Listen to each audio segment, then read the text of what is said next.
Это видео будет разделено на две части, дополняющие друг друга. Значит, в первой части мы пообщаемся на тему того, как убрать от себя вредные привычки, а вторая часть — это более мотивационная.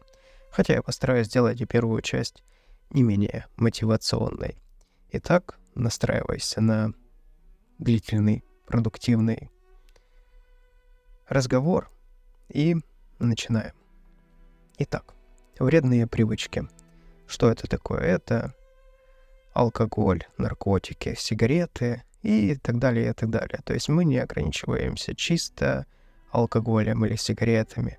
Вот в целом вредные привычки, тот алгоритм действий, которыми я с тобой поделюсь, это рабочий алгоритм, который работает у меня. Итак, поехали. Что нужно для того, чтобы убрать от себя вредные привычки? Первое. Первое — это сделать выбор, совершить выбор. Ты должен принять решение, что ты убираешь от себя это. Ведь когда человек не делает выбор, он превращается в вечно бросающего. Человека, который постоянно бросает. Но это мучительно вообще на самом деле. Это прям издевательство над собой. То есть, знаешь, это такой типаж людей, которые, когда, например, с алкоголем, когда пьют, они кайфуют от того, что они пьют, или мучаются от того, что они пьют. А когда не пьют, они мучаются от того, что они скоро выпьют. Да, то есть и там они компании собирают. Есть там компания вечно бросающих. Они, как правило, по чатам сидят.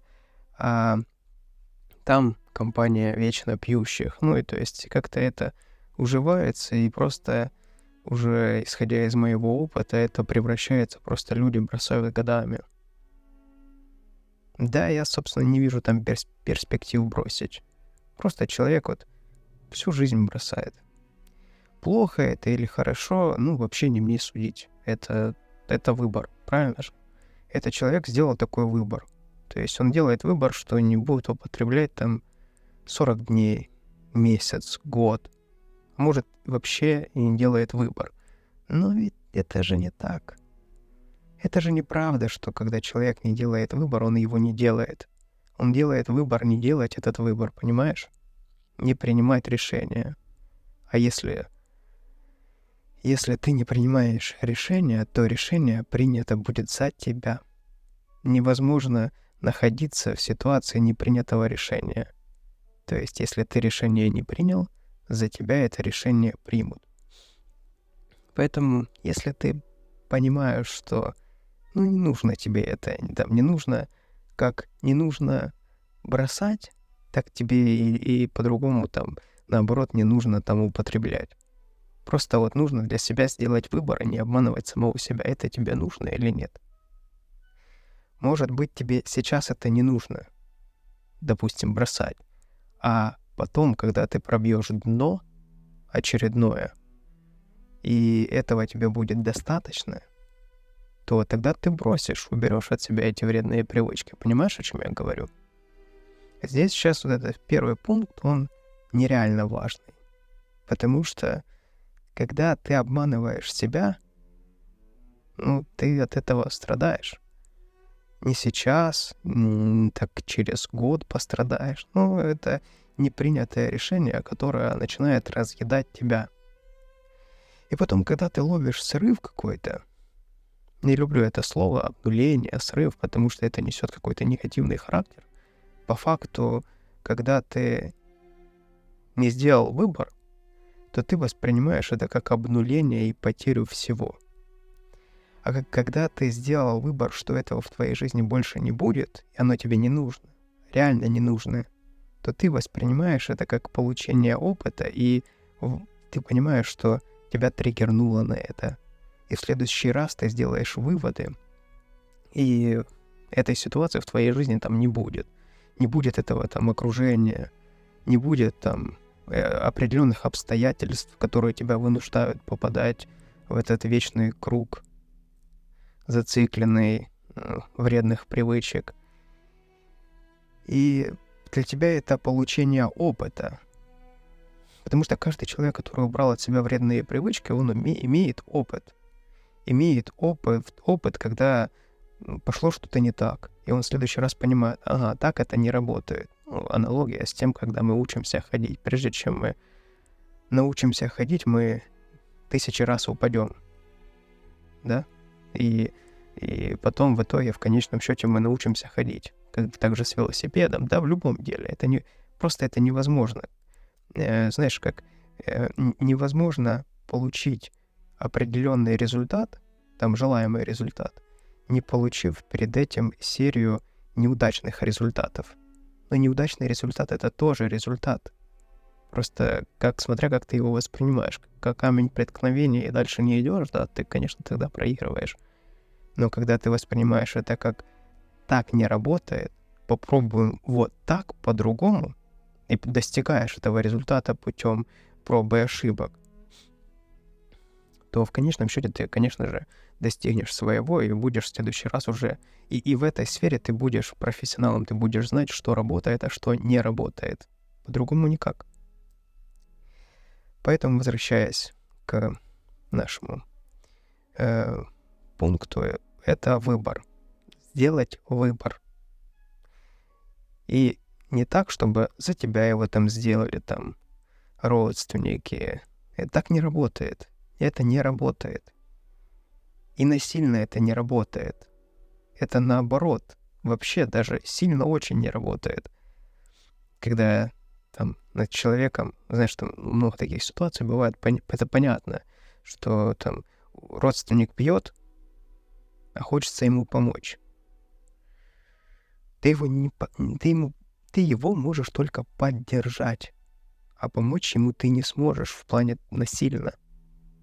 Понимаешь? Потому что наоборот, чем больше ты будешь давить на него, чтобы он убрал от себя что-то, тем в знак протеста он будет больше себя этим всем окружать. Вот, так это работает. Поэтому, если ты не совершишь выбор, то ты будешь в знак протеста, наоборот, подсознательно притягивать к себе это еще больше, больше и больше. Как это сделать выбор? Да просто. Просто ты принимаешь решение, что тебе это больше не нужно. Тебе нужно обесценить эту вредную привычку. Переходим к следующему этапу. Убираем все и сразу. Если ты зависимый и находишься в плену вредных привычек, то ты живешь на триггерах. То есть у тебя одно триггерит второе, третье, четвертое, пятое, десятое. Там балкон у тебя ассоциируется с сигаретой, или даже не так.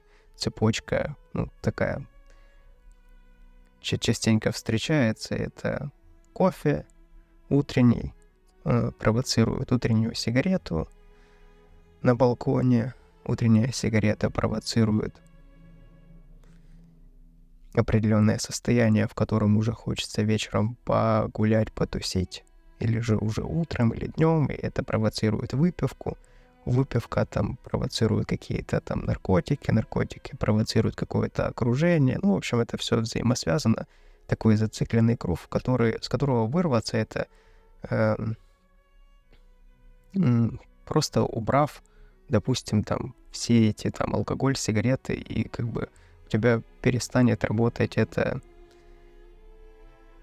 система. Но люди делают какую ошибку? Допустим, убирают алкоголь, но не убирают сигареты. А сигарета у него очень сильно взаимосвязана с алкоголем. Сигарета взаимосвязана с расслаблением, с вот этим иллюзорным. Опять же, это все иллюзорно. Потому что человек, казалось бы, вроде делает выбор, да, что выбор в сторону радости и веселья с сигаретой и там с алкоголем. Но он на самом деле выбор делает за него алкоголь и сигареты, потому что он уже забыл, что такое быть без этого. Ему кажется, что отдых — это именно так, а не по-другому. На самом деле, там, спустя годы я уже хочу тебе сказать, что это мучение, алкоголь и сигареты. А отдых — это... то есть ты поймешь, что такое отдых только тогда, когда выйдешь с иллюзии вот этих вот вредных зависимостей, только тогда ты это поймешь. Вот, одно другое триггерит, и поэтому вырваться оттуда, это убрать все и сразу. Потому что, когда ты убираешь, допустим, сигареты, выпивку оставляешь, то когда ты выпиваешь, тебе очень сильно хочется курить. Это вообще становится просто ужаснейшим моментом в твоей жизни, когда ты просто готов на стену лезть, потому что ты прям, ты считаешь, ты не можешь без этого. Не можешь. И тогда это начинает носить такой негативный характер, типа, знаешь, как убирать от себя вредные привычки, вот освобождаться от этого плохого всего, это тяжело. И потом ты начинаешь в это все верить, и ты просто не можешь поверить, что на самом деле все наоборот. Понимаешь? Иллюзия. Просто надо принять, что ты зависимый. Вот больной человек зависимый. Реально больной. Как больной там гриппом. Вот ты в этом периоде сейчас больной человек, которого жестко триггерит все вокруг. Вся жизнь выстроена таким образом, что одно провоцирует второе. И все, абсолютно все. И окружение, и так далее. Но за окружение чуть дальше пообщаемся еще. Поэтому надо убирать все и сразу. По-другому это будет мучение. Да, для одного проще убрать алкоголь, для другого проще убрать там траву, для третьего там и какие-то более сложные наркотики, для четвертого там сигареты, для пятого, десятого там игроманию убрать. В итоге это все заканчивается тем, что человек больше начинает, когда убирает только одно, а второе оставляет, он начинает и еще глубже нырять во вторую там вредную привычку. То я помню, как у меня было, когда я убирал сигареты,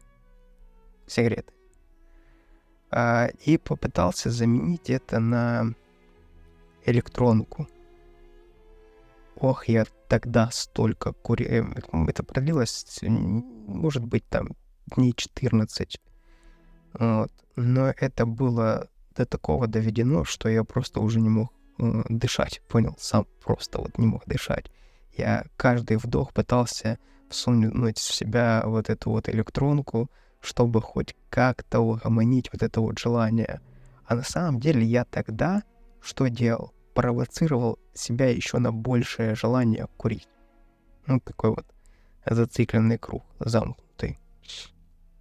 Вот, поэтому убираем все и сразу, дабы одно не провоцировало второе. Далее, третье. 21 день. Это такая жесткая иллюзия, опять же, на которую я сам попал, потому что я думал, что как везде все трубят, что 21 день, и потом ты становишься независимым. И нет, это на всю жизнь. Ты должен понять, что нельзя бросить курить, иногда покуривая, и нельзя бросить пить, иногда там попивая. Это не работает, все это просто не работает. Это как есть, извини меня за выражение, поесть Г. Понимаешь? Ты же не идешь и не ешь Г. Но не ешь ты. И тебя не ломает от этого, понимаешь? Вообще не ломает. Если бы я сейчас об этом не сказал бы, то ты бы об этом никогда бы не подумал бы. Понимаешь? Это то же самое. Вот здесь то же самое. То есть ты же не думаешь о том, что сейчас там перестану есть Г. Но, может быть, когда-нибудь в праздник сяду и поем хорошенько Г. Нет, так ты не думаешь.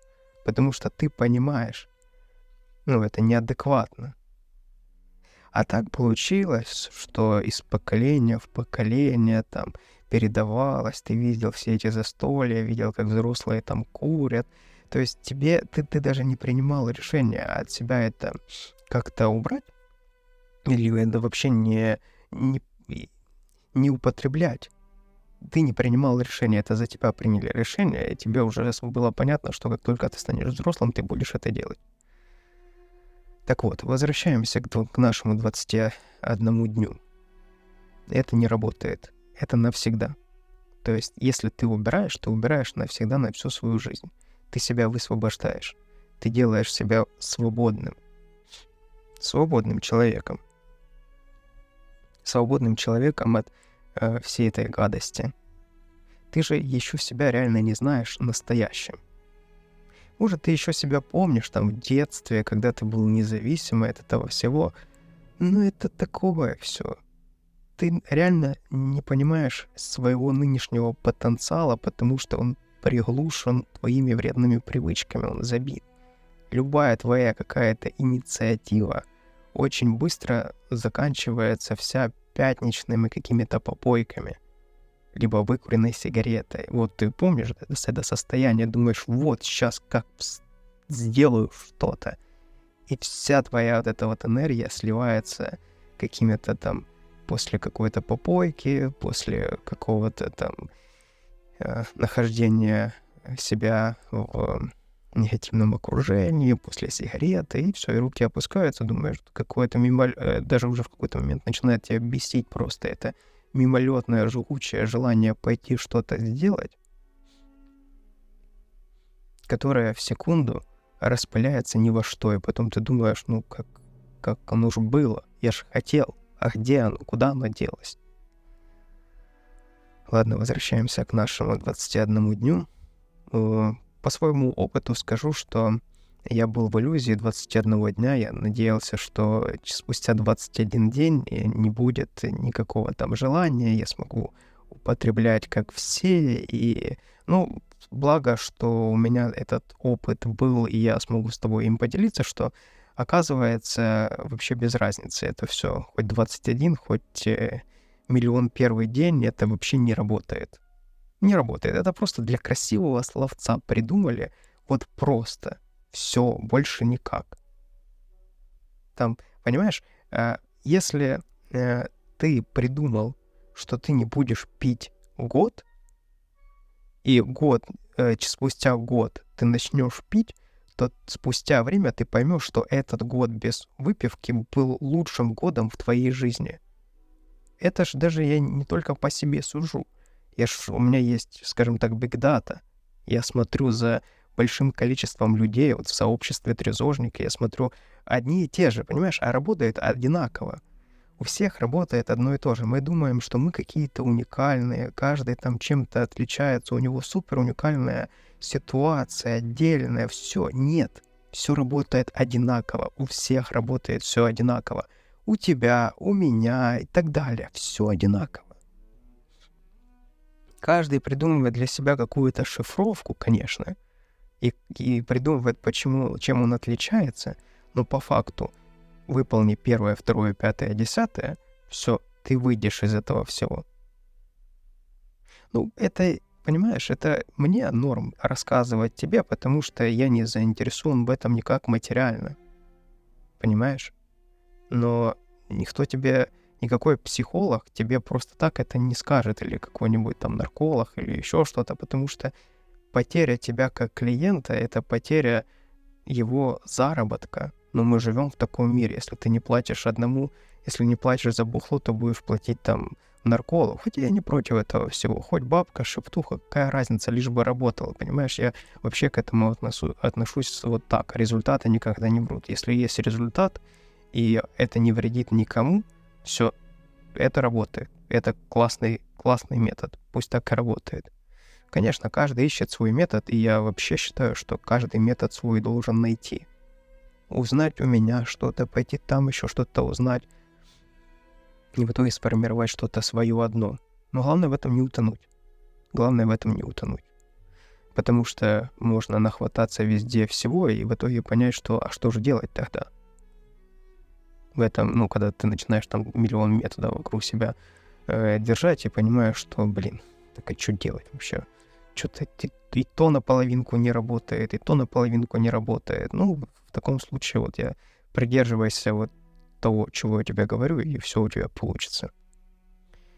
И опять же смотри за своим состоянием. Понимаешь, немножко дорабатывай под себя, так, чтобы было тебе комфортно, И в итоге получится твой уникальный метод для тебя самого. Поэтому работай с головой с этим всем. Включай свою голову. Не только воспринимай информацию, а еще эту информацию перерабатывай, дорабатывай, мотай на ус и записывай в блокноте, понимаешь? Поэтому не ведись на 21 день, там 21, 40, 100, 500, миллиард, это все, короче, это не важно все. Это все такое бред сивой кобылы. Едем далее. Значит, не сливай энергию. Когда ты убираешь от себя вредные привычки, фокусируйся только на этом. Все, вот твоя задача в промежутке времени, пока ты от себя там не уберешь, когда ты войдешь в такой в нормальный, адекватный образ жизни, ну, скажем так, я не скажу, что ты год будешь мучаться. Нет, ты будешь постоянно кайфовать. Вот сейчас после этого видоса будешь постоянно кайфовать от этого.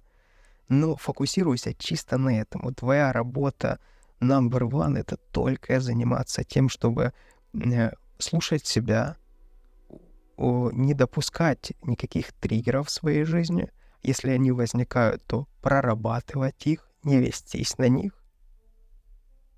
И самая важная твоя задача, самая твоя главное, это для того, чтобы получить свой фундамент в жизни, на который ты дальше опираешься, чтобы у тебя все в жизни не сыпалось. Это первая задача — это высвободить себя, сделать себя свободным, доступным только самому себе. Понимаешь? Вот что нужно сделать. Не сливай энергию.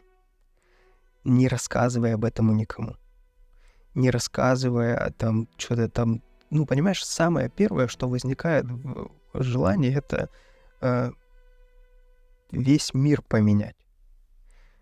И это супер, если ты это поймешь сейчас, и если это внедришь в твоей жизни, это все у тебя сработает. Работай только над собой. Направляй всю энергию на себя.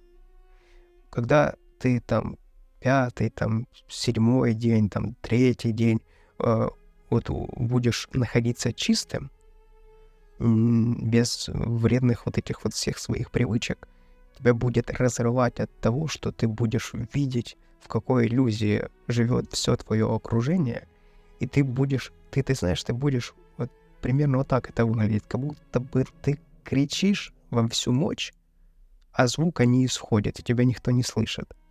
Вот так это будет. То есть ты будешь говорить: да как ты можешь курить? Как ты можешь тянуть в себя? Да это же рак от этого будет. Это воняет. Это плохо. Или там пить, да ты же выпиваешь, ты же как обезьяна становишься. Тебе плохо потом. Ты сейчас вечер посидел, а потом 3-4 дня отходишь, а потом отходишь, потом опять, и у тебя жизнь вообще как белка в колесе, какая-то алкобелка в колесе, и ты не видишь жизни. Ты хочешь стать суперуспешным, так убери от себя бухло и станешь суперуспешным. Потому что все твои достижения с сегодняшнего дня нивелируются буханием в баре, а потом ты не приходишь на какую-то важную встречу или приходишь с перегаром, и люди тебя видят и понимают: да не, ну я с таким не хочу вообще дело иметь, о каких там деловых взаимоотношениях может идти речь. Ты такой ходишь и понимаешь: господи, ну, знаешь, когда как король голый, вот как мультик, вот то же самое, ты видишь, они все голые, но они ведут себя как будто бы они одетые, ну, понимаешь, вот такое. И вот здесь важно не идти туда, не рассказывать им об этом. Почему? Потому что там столько уже контраргументов против этого всего. И ты к первому подошел, а тебя контруют, ко второму, к третьему, а тебе все отбивают и рассказывают, и потом тебе говорят: да ты вообще унылая какое-то превратилась в непонятно что. Выпей, улыбнись, расслабься, что ты вообще какой-то раздраженный, нервный, что-то перестань.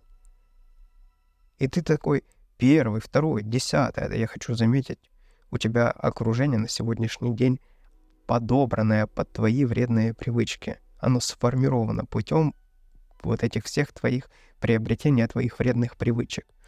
Понимаешь, у тебя есть, когда же компании бьются по твоим вредным привычкам, или они уже просто объединилась эта компания в одно. Там просто другие не выживают, не выдерживают. То есть они, те, которые, кто там без вредных привычек, им с тобой не интересно, понимаешь? Или, может, конкретно в чем-то интересно, но по большей части нет. Вот, поэтому ты вот с этим столкнешься, и самое верное в этом всем дальше продолжать. Дальше продолжать работу над собой. Не вестись на это все. Далее, смотри, в первую очередь начинают все над тобой смеяться, ухихикиваться и рассказывать, сколько ты там протянешь, непонятно. Мы сейчас уже немножко окружение затрагиваем. Ну ладно, давай окружение дальше мы затронем. В общем, всю энергию на себя. Занимаешься только собой. Никому ничего не хочешь, не рассказываешь. Вообще, это тоже плохая привычка ходить людям рассказывать. Как это работает? Ну, примерно я так в 2 словах тебе скажу. Когда ты проще пойти рассказать кому, что сделать, чем сделать самому. А ты должен делать так. Показывать примером остальным. И твои примеры должны увлекать других для того, чтобы сделать так же. Вот это работает. Вот так себе и запиши. По-другому это не работает. Не сливай энергию. Даже по-другому еще скажу тебе. Почему ее важно не сливать? У тебя просто не будет энергии на следующее утро дальше заниматься самим собой, потому что чьи-то контраргументы убьют всю твою веру в себя. А самое главное — это поверить в себя в этом всем. И это мы сейчас над этим работаем. Ты энергию должен накапливать как капитал. День за днем, секунда за секундой, минута за минутой, час за часом. Все работает на тебя. Пишешь на листике, выписываешь, ведешь там дневник побед свой. У меня там получилось сегодня в такой ситуации. Хотелось сразу там пойти закурить или выпить или того и так далее. Я этого не сделал, пошел, выпил воды. Победитель. Все, ты красава. Ты сделал как нужно. Ты молодец. Понимаешь? Ты все начинаешь работать над собой, для себя. К себе все притягивает самое хорошее. Вот так вот. Поэтому энергию ты дальше не сливаешь. Энергию ты дальше только накапливаешь. Едем далее. Вечеринки и праздники.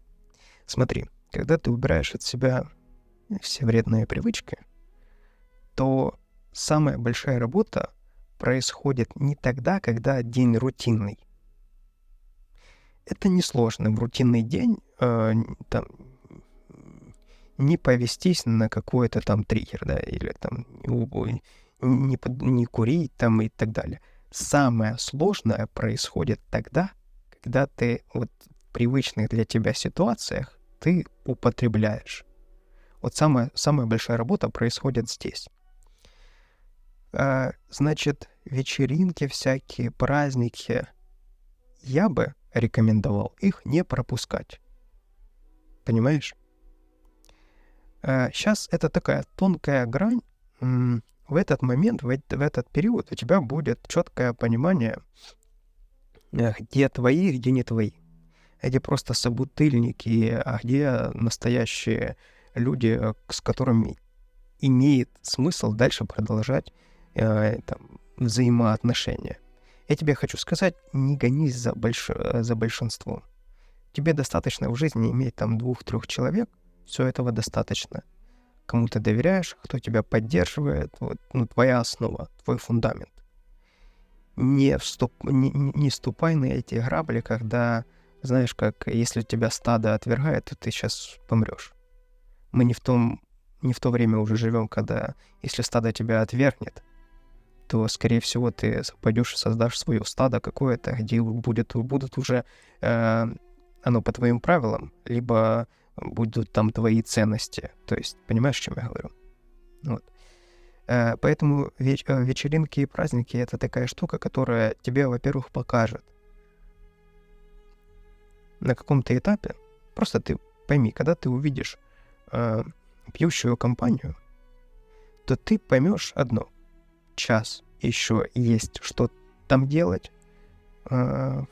Спустя час уже там это превращается в повторение одних и тех же историй.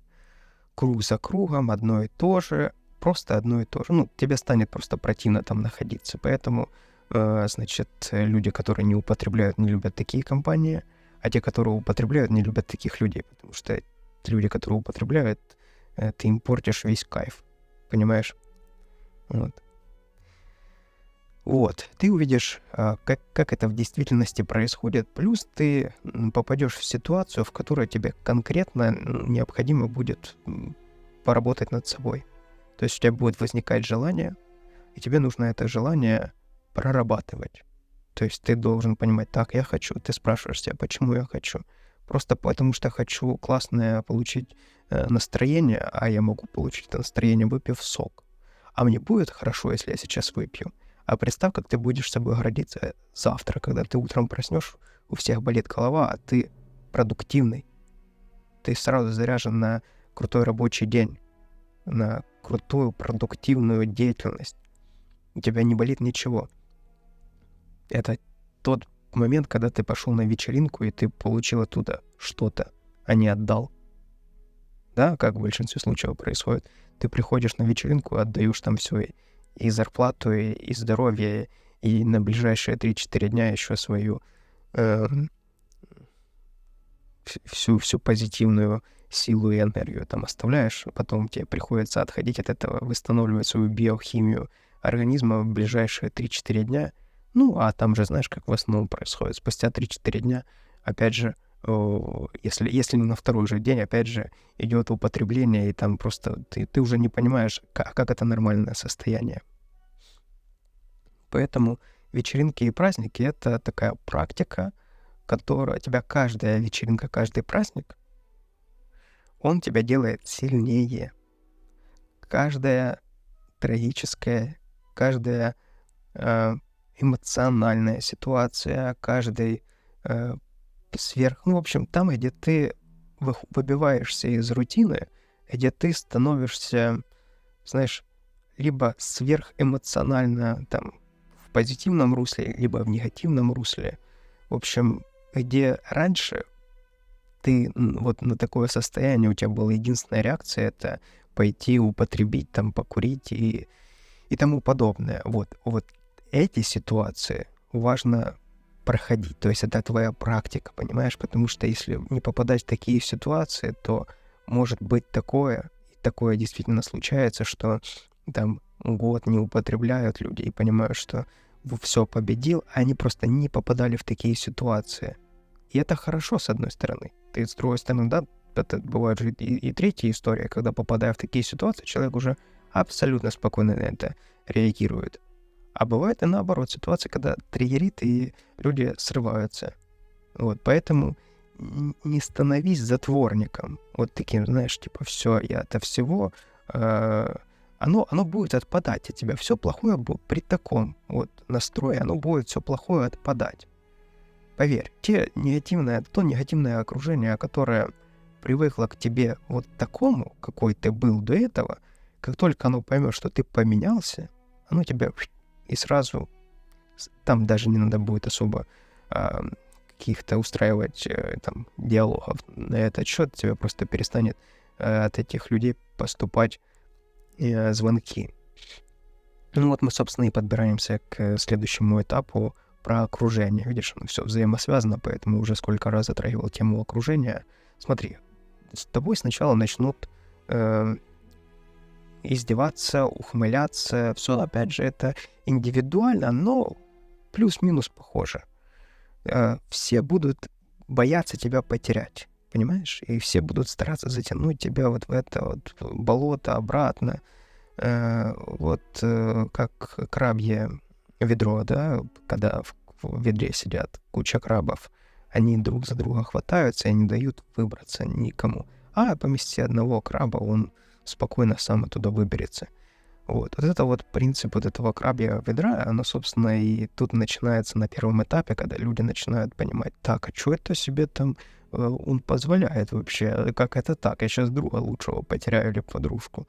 И такой, давай обратно, как, да давай повеселимся. И вот это все начинается. Вот поэтому ты должен понимать, что окружение тебя формирует, но первый источник этого всего ты. В первую очередь ты в состоянии сформировать себя и должен сформировать себя и под себя найти окружение. Понимаешь? люди не переживают почему-то эти моменты, когда... Я понимаю, почему, и сейчас объясню. Вот эти моменты, когда убрал от себя алкоголь, а с этим алкоголем вся компания ушла. Все окружение. Человек десятилетиями выстраивал это окружение, а от него просто, потому что он не выпил там рюмку, от него все окружение это ушло. И у человека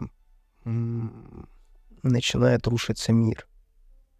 Понимаешь? Может быть, у тебя жизнь насыщенная. Но в большинстве случаев все работает в жизни у людей по алгоритмам.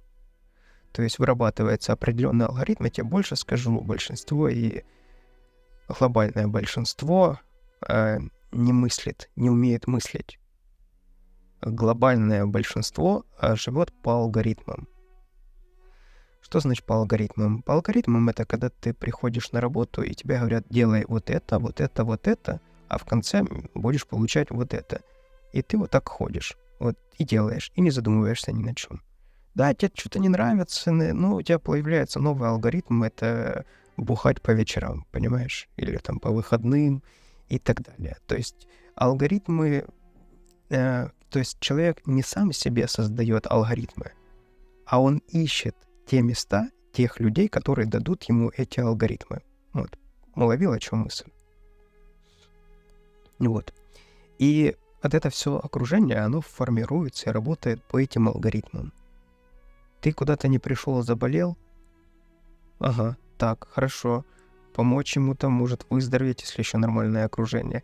Если просто начал морозиться, так, ну ничего себе, сейчас мы потеряем этого товарища нашего, подружку нашу, надо обратно ее затягивать быстренько. То есть они начинают, и не всегда это там с негативным оттенком носится, это просто человек тебя боится потерять, потому что под тебя у него прописаны какие-то определенные алгоритмы.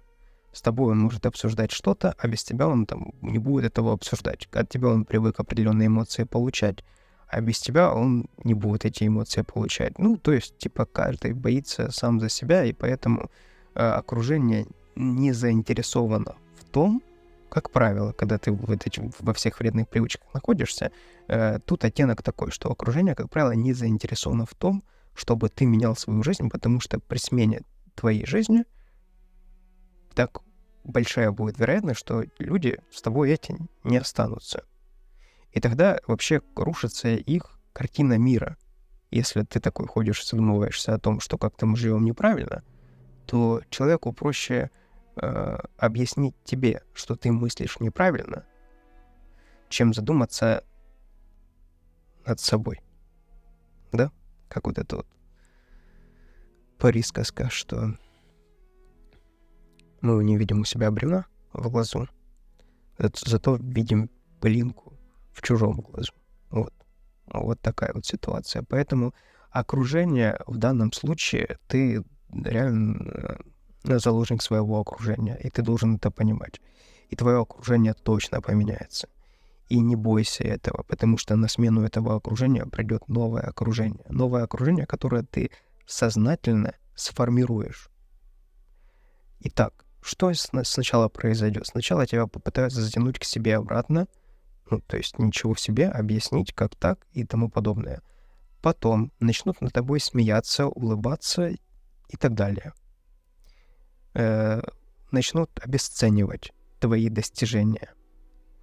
Потом ты можешь вообще врагом стать. А потом к тебе придут и спросят у тебя, как так получилось вообще, что ты убрал от себя, ну это если умные люди, и будут тебя вообще в пример ставить. Потому что вот смотри, вот, ну, наверняка у тебя столько историй тоже может быть таких в жизни, когда вот посмотри, вот там кто-то, он перестал пить, купил машину, квартиру, дом, полетел в космос, вернулся, уже все. И человек Супермен. Вот. Поэтому имей это в виду. И окружение, не ведись на это все. Ты сформируешь свое окружение.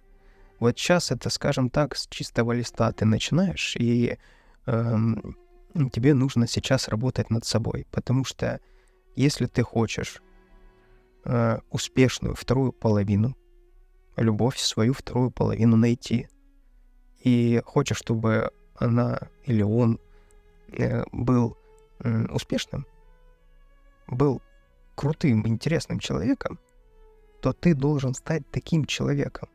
Одно притягивает другое. Не может успешный жить с неуспешным. Ну, там ценности разные. Не может долго уживаться алкаш с человеком, который не употребляет. Ну, ценности разные. Одному ценность побухать вечером, а второго ценность, не знаю, капитал там собрать, купить квартиру, машину, там, бизнес построить, не знаю, и так далее. То есть у одного ценности разрушать все вокруг и себя, а у второго создавать и себя, и все вокруг, и так, чтобы это работало. Ценности разные. Вот, поэтому ты должен сформировать себя в первую очередь. Это самое сложное над собой. Ну, как, понимаешь, самое сложное? Это когда это не делаешь, это самое сложное. Но когда ты начинаешь это делать, и когда ты в привычку себе привносишь в свою жизнь, это реализация себя, заниматься собой. Когда ты начинаешь видеть это все, ты понимаешь, что у тебя ничего ценнее в жизни нету, кроме самого себя. Это эгоистично, но это нормально. Понимаешь? Если ты не будешь любить себя, кто тебя будет любить? Да, есть мамы, вторые половины, но зачем ты жизнь портишь тем, когда себя не любишь? Если ты не можешь любить себя, ты не можешь отдавать любовь остальным. Если ты не можешь обеспечить себя, ты не сможешь обеспечить других. Понимаешь, о чем я говорю? Ну вот улови эту мысль. Эгоизм — это хорошо. Хорошо заниматься собой. Хорошо любить себя. Хорошо вкладывать деньги в себя. Если вообще ты еще и вкладываешь свои мозги, это вообще ты молодец. Это нужно, это правильно. Так должно быть, понимаешь? Массам невыгодно государству рассказывать или там создавать личности. Им надо как-то управлять. Как ты будешь управлять личностями? Нет. Понимаешь? Нас не учат мышлению, нас не учат логике. Потому что когда там человек начинает мыслить и логично мыслить, и с критическим мышлением, ты ему не сможешь всовывать дичь какую-то в голову. А когда он не умеет, не понимает, ну, знаешь, воспринимает все на уровне алгоритмов, ты покажи, как и я буду делать, в лучшем случае, и мне все равно, что это, лишь бы просто покажи и скажи, лишь бы я не думал. Ну, тогда это превращается вот в такое все, в серую массу, которая... И это хорошо, что это есть. Понимаешь, это тоже хорошо, это тоже неплохо. Но просто мы же делаем выбор. Нам это нужно и не нужно. Вот, допустим, если ты уже задумываешься о том, что тебе это не нужно, ну вот ты тогда на правильном пути. Я тебе объясняю, как это в действительности все работает. Фокусируйся на себе, и сформировав себя, ты потом уже, понимая, кто ты, что ты, для чего ты, что тебе нравится, ты сформируешь вокруг себя то окружение, которое под тебя уже будет, понимаешь? Ты будешь понимать, так, ага, я люблю это, я хочу заниматься этим, и я хочу, вижу вот тех людей, вот то окружение, но меня ничего-то не берут. Ага, значит, надо им соответствовать. Ага, значит, надо делать то-то, то-то там. Зарабатывать деньги или там заниматься спортом, развиваться, какой-то навык приобрести. В общем, чтобы туда попасть, надо им соответствовать, потому что иначе, просто даже непонятно, о чем с ними говорить, когда один на один с кем-то окажешься. И ты начинаешь работать над собой, а потом ты смотришь, уже ты такой добиваешься каких-то лидерских позиций в том окружении, а потом смотришь, как-то уже в этом окружении и что-то уже не очень. А ты уже привык развиваться, часть людей каких-то осталась с этого окружения, и там ты пошел уже в следующее, формировать себе новое окружение. Понимаешь, о чем я говорю? Вот таким образом дальше ты развиваешься путем создания себя, путем когда ты даешь себе возможность, даешь себе финансовые возможности, когда ты работаешь над собой, фокус на себя направляешь, что ты в конечном итоге и то окружение, в котором ты хочешь оказаться, ты туда попадаешь. но не позиции жертвы, где окружение определяет, кто ты есть и тому подобное. Следующий этап — это спорт. Спорт. Если ты спортом не занимаешься, то вполне возможно, ты такой думаешь или такая думаешь, что-то там бегать постоянно. В общем, как-то тяжело это все. Вот это вот не надо такого придумывать себе по поводу, что это тяжело. Смотри, просто себе потихонечку начинай внедрять такие маленькие штучки, типа просто вот сейчас встать, пойти прогуляться. Это несложно. Вообще несложно. Вот ты сейчас слушаешь, если ты сейчас дома или там будешь после работы идти, если сейчас, допустим, дома, просто в наушники дальше одел и иди на прогулочку. И подыши воздухом, походи. Желательно ходи в тех местах, где там занимаются люди спортом. Ты постепенно начнешь видеть вокруг себя спортсменов. Постепенно тебе захочется, вот ты будешь выходить на прогулку. Во-первых, это полезно для здоровья, психологического здоровья, эмоционального, физического, вообще полезно. Просто ты двигаешься, живешь, ходишь, наслаждаешься, фокусируешься на разных моментах, смотришь природу, дышишь. Это очень полезно, очень полезно. Ты выходишь и видишь спортсменов, и тебе уже иной раз хочется пробежаться 100 метров. Возьми, пробежись эти 100 метров. Не надо марафоны, не марафон. Пробежись там 50, 100, до 10 метров, понимаешь? 10 метров. Строится все на маленьких победах. Не стесняйся этих маленьких побед. Поверь, если ты просто сейчас отожмешься один раз, это будет мега победа, если ты там до этого вообще не отжимался. Понимаешь? Вот это вот не игнорь.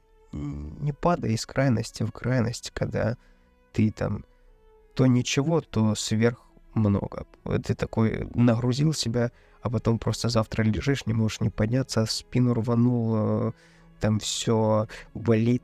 Думаешь, его нафиг вообще. Это потихонечку.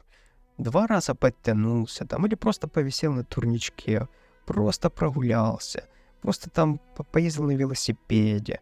Вот что я имею в виду под понятием спорт. Погонять кровь, понимаешь? Вот вышел и просто продышался, легкие продышал.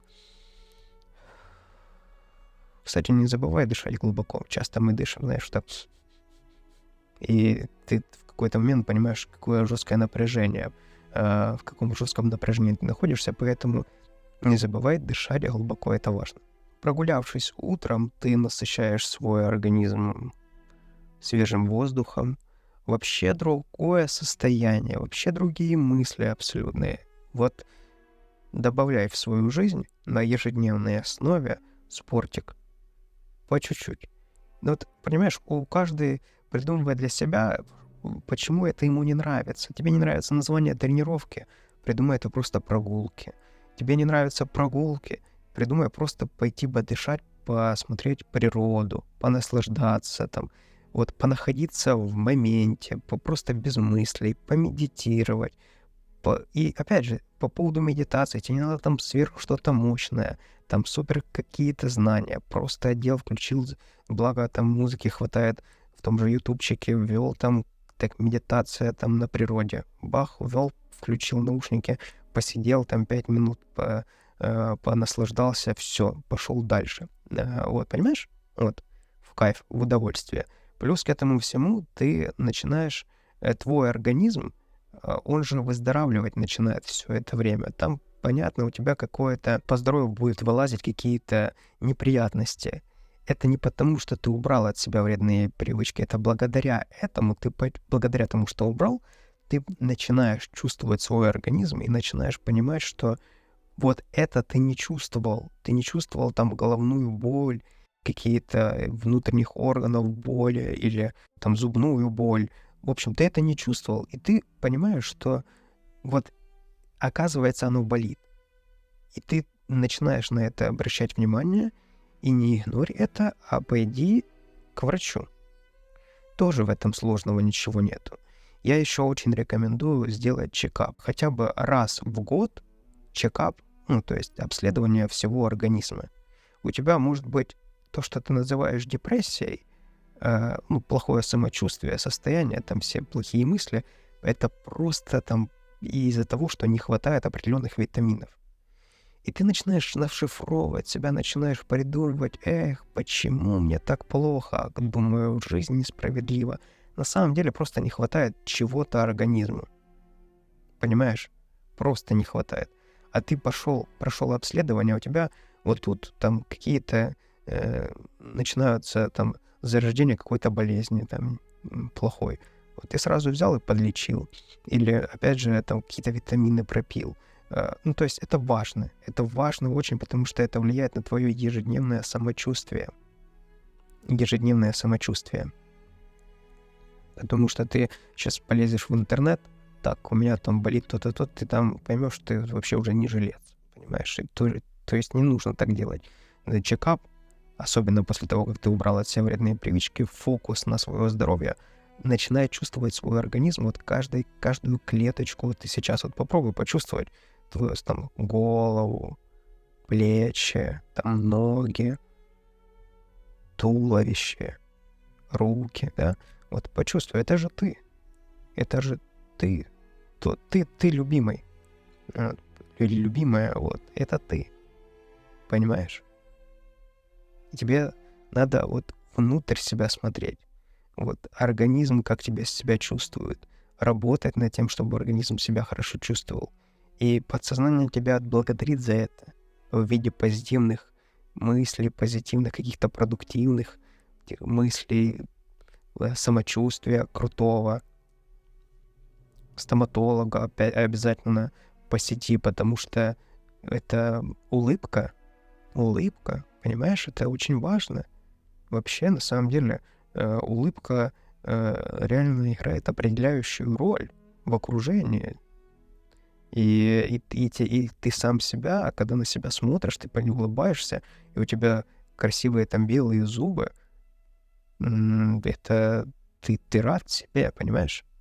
Но после вредных привычек там 100% есть и кариес, и гнилые там черные зубы, это точно есть. Вот. Постепенно, понимаешь? Сейчас ты там сделаешь одну там в этом месяце пломбу, потом вторую, третью, пятую, десятую, и вот потихонечку ты в себя инвестируешь. Это самое классное состояние, когда ты в себя проинвестировал и потом чувствуешь, а оно реально работает. Реально ты получаешь классно, я денег, которые заработал, в себя инвестировал, а теперь классно себя чувствую, я могу улыбаться красиво. Вот. И вообще теперь у меня вообще другие мысли, и на самом деле, как я мог себе позволить не показывать себе эту жизнь. Вот.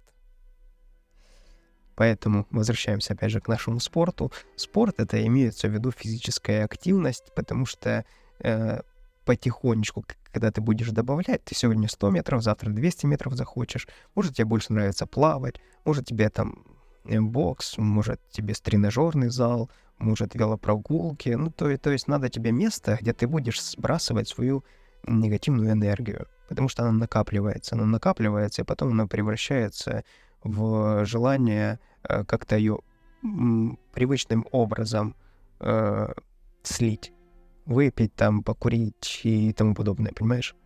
Вот, а тебе нужно найти место, где ты будешь это все, там баня та же самая, тоже классное место, вот, где ты будешь сбрасывать весь негатив и приходить в нормальное состояние. Вот это вот твое нормальное состояние, оно будет со временем все больше и больше ты будешь находиться в этом состоянии. Поначалу ты будешь очень раздраженным, но со временем потом уже придет к тому, что для тебя будет ненормально, когда ты находишься в нормальном состоянии. А поначалу будет наоборот, тебе будет ненормально, когда ты находишься в нормальном состоянии. Далее. Движемся далее. Это негативные убеждения. Вот пропиши себе все негативные убеждения, которые у тебя есть. То есть, что я имею в виду? Ты должен понимать, с чем ты борешься. Вернее, что в тебе прописано такого, что тебе кажется ценным твои вот эти вот вредные привычки. То есть, что имеется в виду? Там, ты пьешь, потому что там чувствуешь, что ты веселый, да, и после этого становишься там компанейским и так далее. Вот это все возьми, пропиши. Важно этот список вот прямо по возможности сейчас. Почему важно прописать? Потому что таким образом ты лучше понимаешь. Вот не поленись. Вот сейчас встань и буквально накидай там 5, 10, 15, 20, как у тебя получится. Почему ты там употребляешь там алкоголь или там сигареты, вот что это провоцирует, почему ты думаешь, что это в твоей жизни важно и нужно. Когда ты это сейчас пропишешь, далее напротив этого пропиши себе позитивные убеждения. Это таким образом получится у тебя аффирмация твоя. То есть, пример тебе привожу. Когда у меня плохое самочувствие, я иду пью алкоголь, чтобы чувствовать себя хорошо. Это вот такое негативное убеждение. Твое позитивное убеждение. Когда я чувствую себя плохо, я иду на прогулку, гуляю, дышу воздухом и начинаю чувствовать себя хорошо. Просто вот как пример. Я банально привожу, но тут все на банальностях этих все и строится. Все, понимаешь, вот относись к этому как к маленькому ребенку, к себе. Потому что мы такие суперпрофессионалы в отдельных каких-то направлениях, в которых мы добываем там себе навыки. Вот там мы профессионалы. Но коснемся мы какой-то другой тематики, о которой не думали, то мы там маленькие такие же дети, как и дети, которые вот в самом начале учатся чему-то. Не бойся быть банальным здесь. Не бойся, не переживай. Вот вообще не переживай по поводу этого. Прописываешь себе позитивные убеждения, там, и опять же, утром, да, я утром просыпаюсь, иду, делаю кофе, после этого выпиваю кофе, мне хочется закурить сигарету. Теперь ты просыпаешься и выпиваешь стакан воды и идешь на прогулку. Тебе нужно на каждое твое негативное убеждение прописать позитивное. Таким образом ты заменишь одно вторым, и ты будешь понимать, что делать в той ситуации, когда у тебя начинает там триггерить, у тебя включается этот алгоритм, ты сразу подставляешь новый алгоритм на это место, и таким образом ты вытесняешь то, что работало до этого, на новое, что будет работать теперь. Следующий этап — это первый час в сутках. Дай его себе. Выдели время, начни там просыпаться, может, на часок раньше, либо передвинь. Даже лучше будет передвинуть на час все свои дела, которые у тебя там есть, и вот дай его себе. Проснись, пойди там почисти зубы, может, прими душ, может, пойди там, желательно на прогулку, на улицу выйди. Просто послушай себя, не бойся этого. Для меня было открытие, что у людей нету внутри голоса никакого, то есть себя не слышат. И я понял, что это очень у многих, и я понял, что люди боятся этого. А это и есть ты. Слушай себя. Вот. Там будут поначалу какие-то обрывистые фразы, там, не связанные и тому подобное. Но со временем этот голос начнет быть все сильнее и сильнее.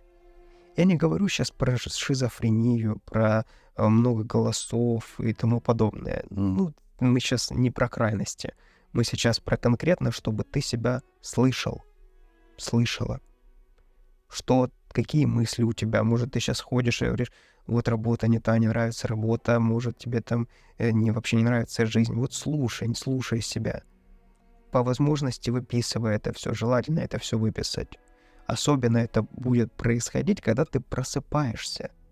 Когда ты просыпаешься, ты абсолютно в другом состоянии, твой организм находится, твой мозг находится, он еще не уставший, и у тебя там прям будут гениальные мысли для твоей жизни. Ты будешь понимать, что тебе не нужно. У тебя, исходя из этого, будет формироваться будущая картинка твоего идеального дня, вечера, идеальной жизни. Только исходя из этого. Ты начнешь слышать себя. Ты не пойдешь где-то у кого-то услышал там миллион, хочу все, и хочешь миллион. Может, тебе не нужен этот миллион.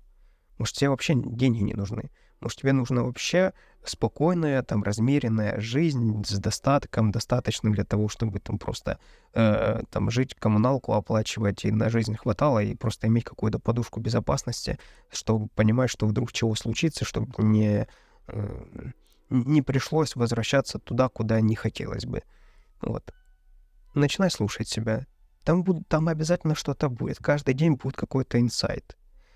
Там ходишь, думаешь, блин, так, вот та проблема, она ж не проблема, и вообще она на мне завязана, надо сделать так-то. Все, делаешь так-то. Только опять же, делай потом. Не превращай вот это общение с самим собой в пустословие. Потому что пустословие, оно порождает бездействие. И бессмысленность этого, обесценивание этого всего. Поэтому важно, чтобы слышать себя, важно реагировать на это и, исходя из этого, формировать картинку своего будущего. Далее переходим. Да, еще момент. Вот первый час в сутках обязательно он должен быть именно для этого. Это будет определять твое будущее. Следующее. Идеальный день и вечер. Вот исходя из первого часа, как базис его берем, и оттуда мы формируем свой идеальный день и вечер, чтобы понимать, что мы делаем в этот период. Потому что на сейчас у тебя четко есть понимание, что делать там днем, ты, допустим, работаешь, а вечером ты там тусишь, да? Или там сам с собой, больше никого у тебя нету, ты там пьешь тоже, сам с собой тусишь. Вот чтобы такого не было, для этого важно прописать, чем ты занимаешься. Чем ты занимаешься на протяжении этого периода, что ты делаешь в выходные, что ты делаешь, какой твой идеальный день. Вот какой твой идеальный вечер, то, к чему ты будешь стремиться. Если сейчас тебе не нравится твоя работа, то в твоих планах на будущее, на ближайшее будущее поменять работу. Ты начинаешь искать уже работу.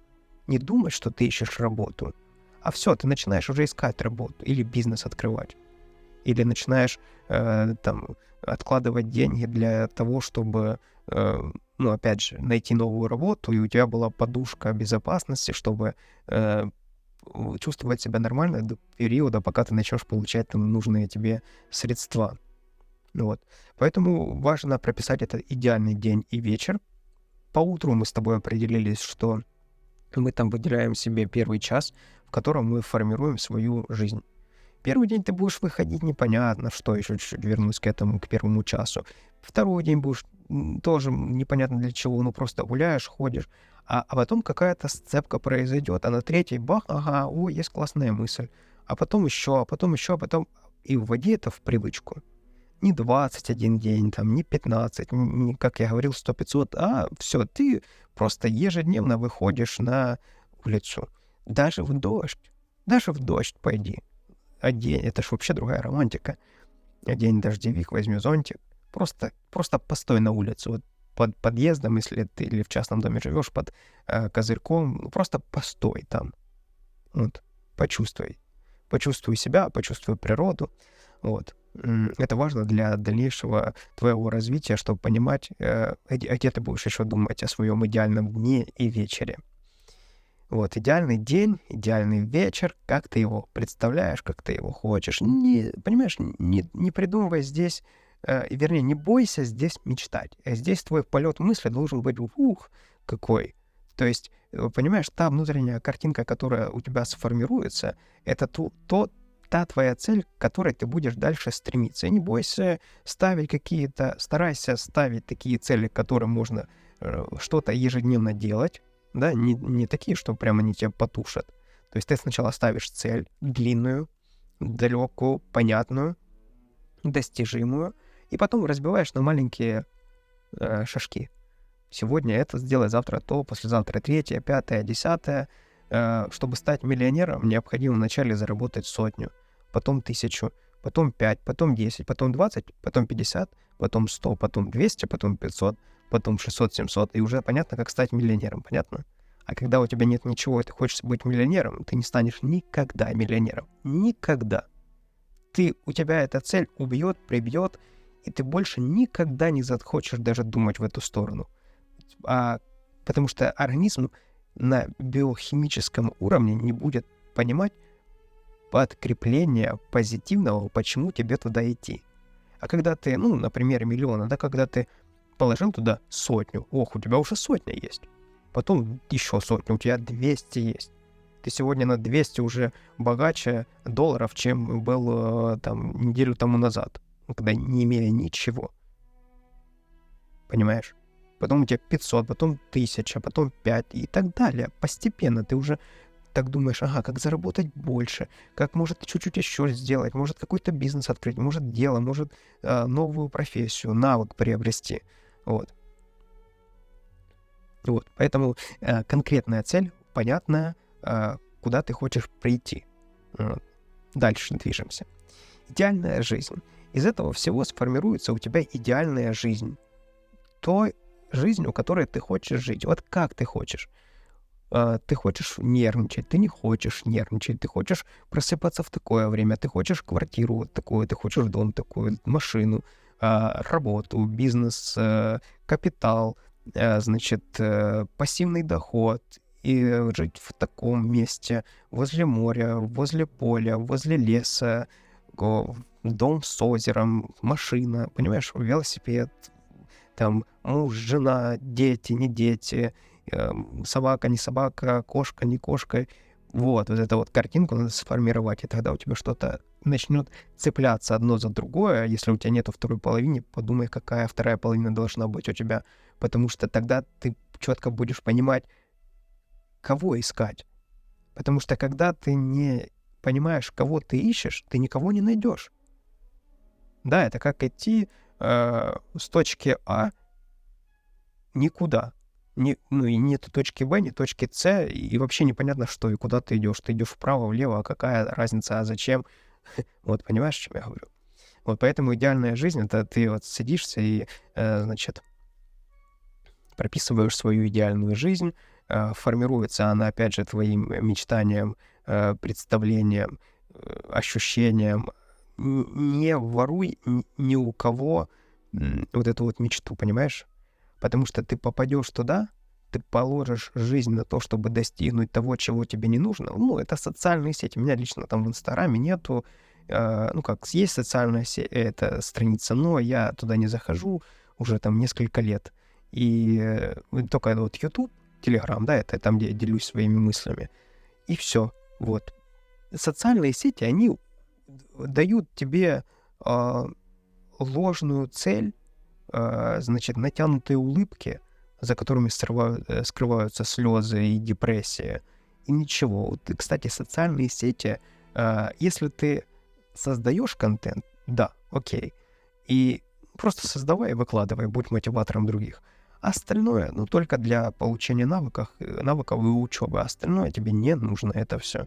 Это ведет к ложным целям, к депрессиям и самое страшное, сравнением себя с другими. Вот это убивает все. Убивает все, и ты просто... Ты же даже не понимаешь, с кем ты тягаешься. Ты видишь образ, который создали специально для того, чтобы нравиться тебе. Для того, чтобы мотивировать. Но этот образ не соответствует действительности. Понимаешь? А ты будешь себя сравнивать, и твои достижения будут обесцениваться. Поэтому, опять же, возвращаемся к тому, что фокус только на себя, занимайся только самим собой. Только самим собой, все. И идеальная жизнь — это твоя идеальная жизнь. Если в твоей идеальной жизни утром тебе там нужны прогулки, а кому-то это будет бессмысленное времяпровождение, значит, в твоей жизни будут прогулки, понимаешь? И неважно, кому это нужно, не нужно и так далее. Вот, то есть не бойся здесь быть самим собой. Это самое важное, это самое главное. Быть самим собой. Это тяжело, потому что тебе все говорят: будь как все. Понимаешь, будь как все, и ты будешь тогда, возможно, будешь молодец. Вот. А на самом деле все наоборот. Все тянутся к тем, которые хотят быть самим собой, являются личностью, которые смотрят внутрь себя, понимают, чего они хотят, и убирают от себя то, что не хотят, не задумываясь. Ты в какой-то момент дойдешь до того, что так, этот человек не нравится, все, до свидания. И все, и даже второго шанса не будешь давать. Эта вредная привычка тебе не нравится, бах, и убрал. Все, у тебя нету второй жизни, ты понимаешь? Пойми, нету второй жизни, нету второго шанса. Только вот именно вот этот момент, который вот сейчас уже прошел, и все. И его ты провела или провел, вот имея то, что есть. Все, больше ничего нету. И этот момент мог быть плохой, мог быть хороший. Если он плохой, ну, значит, надо убрать то, что тебе делает плохо. Если он хороший, значит, надо добавить еще больше того, что делает хорошо. И главное, чтобы это не было тебе плохо потом после этого. Итак, подводим итоги. В общем, все это есть в закрепленном сообщении в трезожниках. Ссылка в описании, смотри. Там ты заходишь, это все бесплатный курс. Просто походишь по этапам, отвечаешь на все эти вопросы. Это я сейчас сократил, там чуть больше вопросов. Отвечаешь, и там все в виде инструкции, как это сделать, и пишешь себе. И это является твоим фундаментом. Это твой фундамент, на который ты дальше опираешься.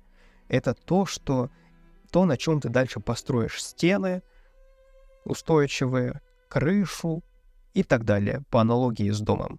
Это то, что даст тебе уверенность, силу, понимание, на что ты опираешься, и самое главное, доступ к самому себе. Вот это и является фундаментом, как убрать от себя вредные привычки. Это вкратце мы так обсудили, я постарался тебе рассказать, как это в действительности происходит, какие есть подводные камни, а дальше мы переходим к следующему этапу — причины, почему убрать от себя нужно эти вредные привычки. Первая причина — это деньги. Значит, деньги. Деньги — это хорошо, конечно.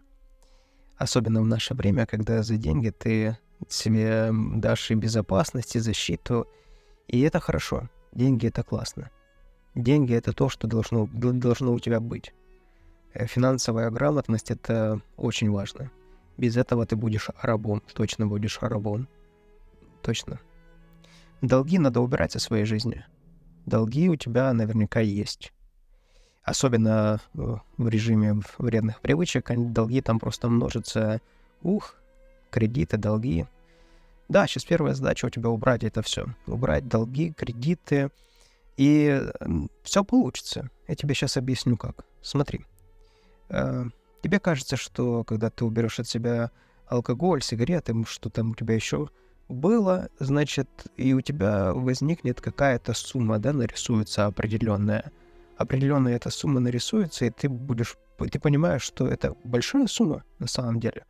Но я тебе хочу сказать, что ты можешь эту сумму умножить на 10. Вот сколько это будет в своей жизни. Вот плюс к своей зарплате, вот эту сумму, которую ты получил, умножь на 10, это твой будет доход через год-полтора. Точно будет.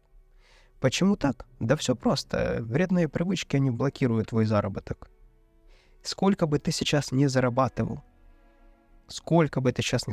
хоть миллионы, ты будешь в десятки раз больше зарабатывать точно. Потому что тебя это точно останавливает. На тот заработок, который у тебя есть, большой, маленький, это абсолютно не важно. Твой потенциал в 10 раз меньше в употреблении. Потому что, когда ты употребляешь, ты себя как бы остепеняешь. Типа, зачем? Успокойся. Нормально все идет потихоньку. Может, и так амбициозный, а тут просто это тебя как бы дает в период там, скажем так, остепениться. Вот. А убери это, у тебя не будет этого ступора. Ты будешь лететь, как ракета. Так оно и будет, потому что это нормально. Это нормальное состояние человека, когда он стремится к развитию, стремится к достижениям, стремится... Что ты получишь? Убрав вредные привычки, ты получишь стабильность. Бери свою продуктивность, добавляй стабильность, и что получается? Ты будешь стабильно продуктивным. С понедельника по воскресенье. Выходные, не выходные, праздники, не праздники, у тебя будет все под контролем. Тебя не будет уже устраивать то, что устраивало раньше. Потому что то, что было тогда это там замыливалось алкоголем, сигаретами, это все сглаживалось, да и так сойдет, так пойдет, нормально все. Так и тоже нормально. А вот сейчас будет ненормально. Вот сейчас ты сам с собой столкнешься один на один, и ты поймешь, что так, я хочу достигать. Неважно, какой возраст, это не важно, это нормально, мы все развиваемся, мы люди. Мы дошли до сегодняшнего дня, потому что в нас этот потенциал заложен. Дожили до этого периода, потому что в нас потенциал этот заложен. Не был бы заложен, нас бы не существовало. Нормальное, обычное состояние — это желание развиваться. Деньги с этим взаимосвязаны. У тебя будут в десятки раз больше денег. В десятки раз больше. Тебе точно нужно будет заниматься финансовой грамотностью. Потому что пойдут большие потоки средств денежных. И это тебе нельзя сейчас понять с нынешним мышлением. Ты сейчас будешь думать, да откуда они придут? Или просто сядешь, будешь сидеть и думать, что что-то поменяется. Так точно не поменяется. Так ты только вернешься к тому образу жизни, который был. Нет, это про действие, понимаешь? Это все, это движение, это про силу, про достижение, про соприкосновение с тем, что не получается, и превращение это в получается, понимаешь? Вот. Начнешь изучать финансовую грамотность. А что такое финансовая грамотность? Я тебе сейчас просто все объясню. Смотри, твой заработок должен быть таким, чтобы 20% от этого дохода ты оставлял на свою жизнь, а 80% инвестировал. Что делать дальше, когда ты проинвестировал 80%? Куда инвестировать? Разделяй. Крипта, акции. Но это уже следующим этапом. Это я дальше буду записывать видео. Недвижимость, там, земля и так далее. Разделяй эти 80%. Потом, к чему нужно прийти? Нужно прийти к тому, чтобы тот пассивный доход, который был с этих инвестиций, получался, когда ты будешь получать 100%, чтобы точно так же 20% ты брал себе на жизнь, а 80% снова инвестировал. И твоя задача дойти до того периода, когда 20% пассивного дохода будет перекрывать твои все жизненные потребности. И тебе не нужно будет работать. Я тебе открою секрет. Ты, скорее всего, будешь дальше и продолжать работать, и будешь зарабатывать еще больше. Но вся эта система будет таким образом работать, что ты будешь в полной безопасности финансовой. Не ждать никаких, конечно же, пенсий и тому подобное. Ну и там лет за 5-10 ты это до 15 даже лет это вполне возможно сформировать, и дальше это просто будет все приумножаться. Ну это так, про деньги мы чуть-чуть коснулись финансовой грамотности. Возвращаемся к нашей ситуации. И деньги, да, что значит деньги? Ты будешь точно больше зарабатывать, потому что твоя жизнь начнет улучшаться, у тебя пропадут источники расходов постоянных, больших сумм. В пятницу пойти в бар — это сумасшедшие деньги. Может, тебе сейчас кажется не так, ты потом поймешь. У тебя начнут оставаться деньги. Ты эти деньги начнешь накапливать и начнешь вкладывать в себя, и у тебя абсолютно долги закроются, понимаешь?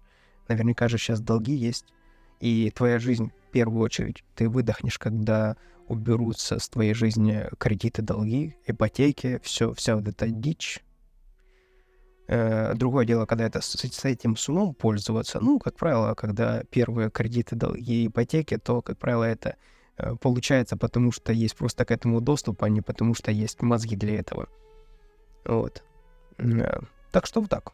Деньги у тебя точно будут, и вредные привычки, они тебя останавливают. Я даже не хочу сказать в 10 раз больше у тебя будет, я хочу сказать в сотни раз больше. В сотни раз больше, потому что я сужу по себе, сужу по другим людям, которые доходят до этого. Да, немногие доходят, ну а почему ты думаешь, что это не ты? Почему ты решил, что это не ты? Вот те единицы вполне возможно такие, как и ты. А я уверен, что такие, как ты. Движемся дальше. Следующая причина — это здоровье. Здоровье — это наше самочувствие. Это не только про что-то болит. это и про то, что мы чувствуем. Ментальное здоровье зависит от физического здоровья, и чем раньше ты начнешь им заниматься, тем будет лучше, конечно же. Потому что это напрямую будет влиять на то, какое количество ты времени проведешь в этом мире. Здоровье, давай начнем поэтапно, да, зубы. Я частично затрагивал эту тему, но, опять же, затрону еще, потому что это оверважно. Зубы — это то, как мы себя ведем на людях. Зубы — это то, как мы чувствуем. Зубы — это то, как мы жуем. Зубы — это то, как, собственно, какая пища нам попадает в желудок. И это тоже очень важно. От непережеванной еды тоже не очень хорошо для нашего организма. И зубы — это еще плюс ко всему. Это первое, что ты явно увидишь, когда ты начнешь ими заниматься. Это в первую очередь начнет отражаться на твоей улыбке. Если у тебя нету там зубов, у нас нету, понимаешь, такой привычки у большинства ходить к зубному. Если у тебя есть такая привычка, ты молодец. Просто ты молодцы, твои родители, ты молодец, это точно круто. Но у большинства запущенная ситуация с этим всем, потому что вредные привычки — это первый признак того, как человек забивает на самого себя, понимаешь?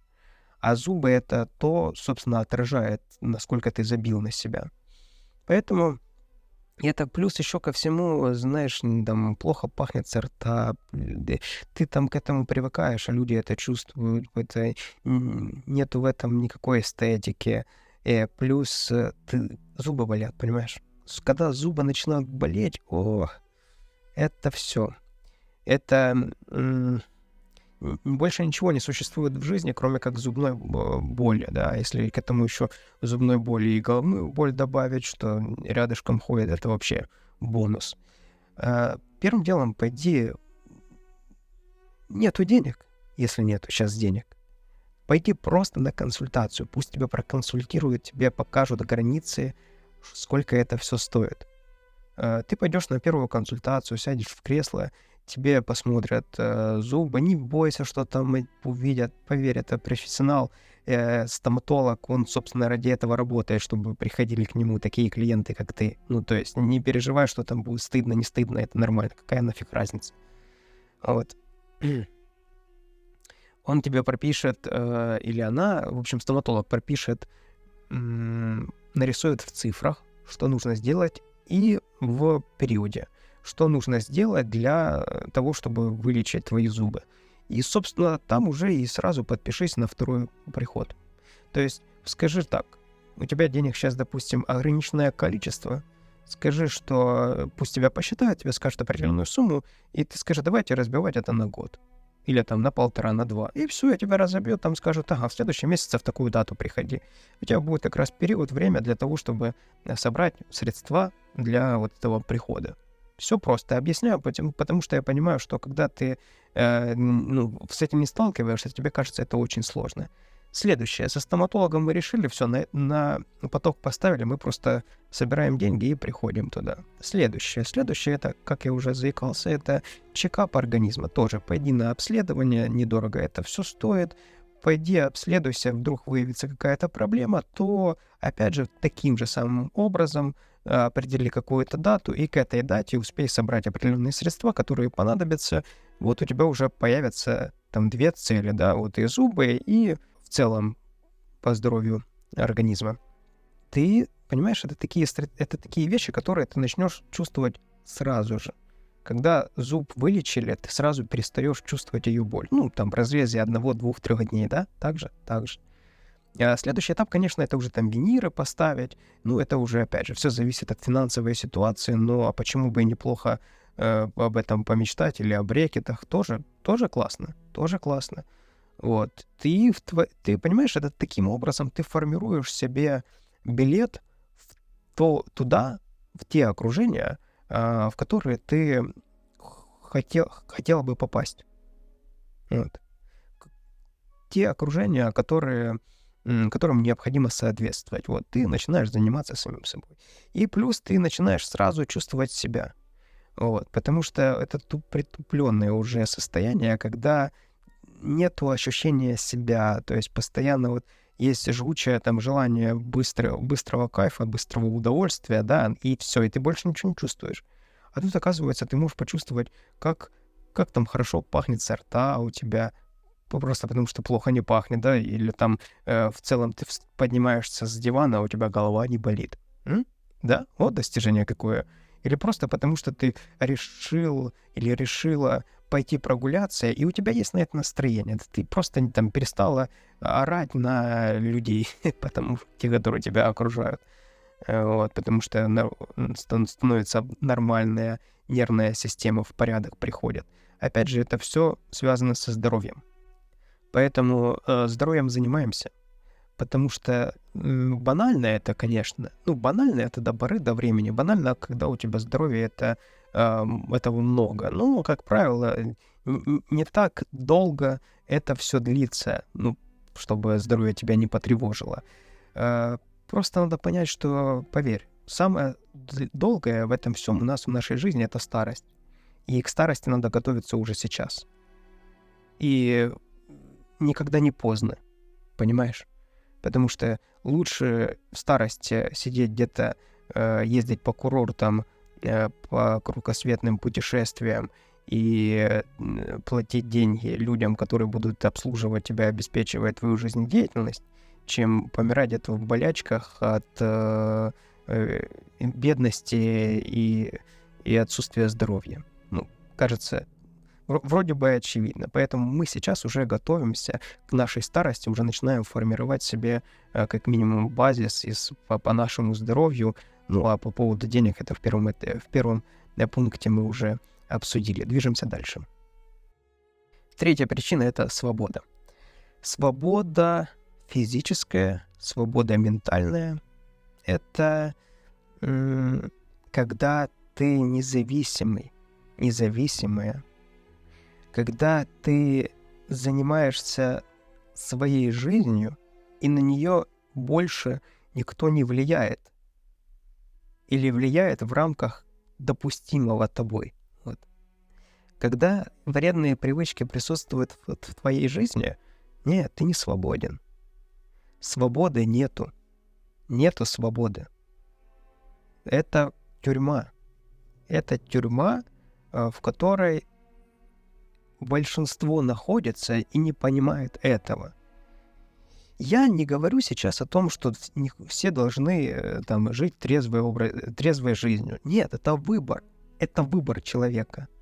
Кто-то хочет быть бизнесменом, кто-то хочет быть миллионером, кто-то хочет быть с машиной, квартирой, кто-то... то есть каждый хочет чего-то, да? Отдельно взятого. Вот, точно так же и с трезвой жизнью, где ты дозволен сам себе, где свободен ты, где ты занимаешься своей жизнью, где у тебя есть ключи от своей жизни, где не так, что у тебя в неделе 2 дня, 3 дня, когда ты контролируешь себя, а остальное как пойдет. А исходя из этого, то ты в целом ничего не контролируешь. И ничего нельзя на этом построить. Ни по здоровью, ни по финансам, ни по взаимоотношениям ничего не построится, потому что просто наличие вот этих вот вредных привычек, оно аннулирует все, множит на ноль абсолютно все. Потому что, имея, допустим, ценность даже семью, алкоголь убьет эту семью. Имея средства, те же алкоголь, сигареты, наркотики, эти все средства умножат на ноль, как и квартиры и так далее. Это вопрос времени, вопрос пробития дна. Вопрос всего лишь этого. И точно это произойдет. Рано или поздно это точно произойдет. Вот. Поэтому, чтобы быть ментально здоровым, ментально свободным, для этого необходимо убирать от себя то, что делает тебе плохо. То, что делает тебе плохо, то, что мешает твоей жизни. Просто брать и убирать. Просто. Так давай делать. Вот и мы сейчас этим и занимаемся. Просто ты берешь это мне не нравится. Так взял, убрал. Взяла, убрала. Выкинул все со своей жизни. Нет, это больше у тебя. Свобода — это когда ты то, что хочешь, то и делаешь. Тогда, когда та картинка, которая у тебя в голове, ты реализовываешь ее и превращаешь в жизнь. Когда ты независимый, независимая, независимость, понимаешь? Независим от вот этого там пойла, от этих сигарет, от этого всего это никак не влияет на твою жизнь вообще. Оно есть, нету. Вот это и есть свобода. Исходя из этого, у тебя будут абсолютно другие мысли, абсолютно другие желания, абсолютно другое окружение, абсолютно все по-новому у тебя будет. Будет. Но к этому нужно прийти. Для этого необходимо предпринять те действия, которые я сказал ранее, и ты обязательно к этому придешь. Можно иметь все и быть несвободным. А зачем тогда иметь все, если нету свободы? Свобода — это самое важное, самое главное, что у нас есть.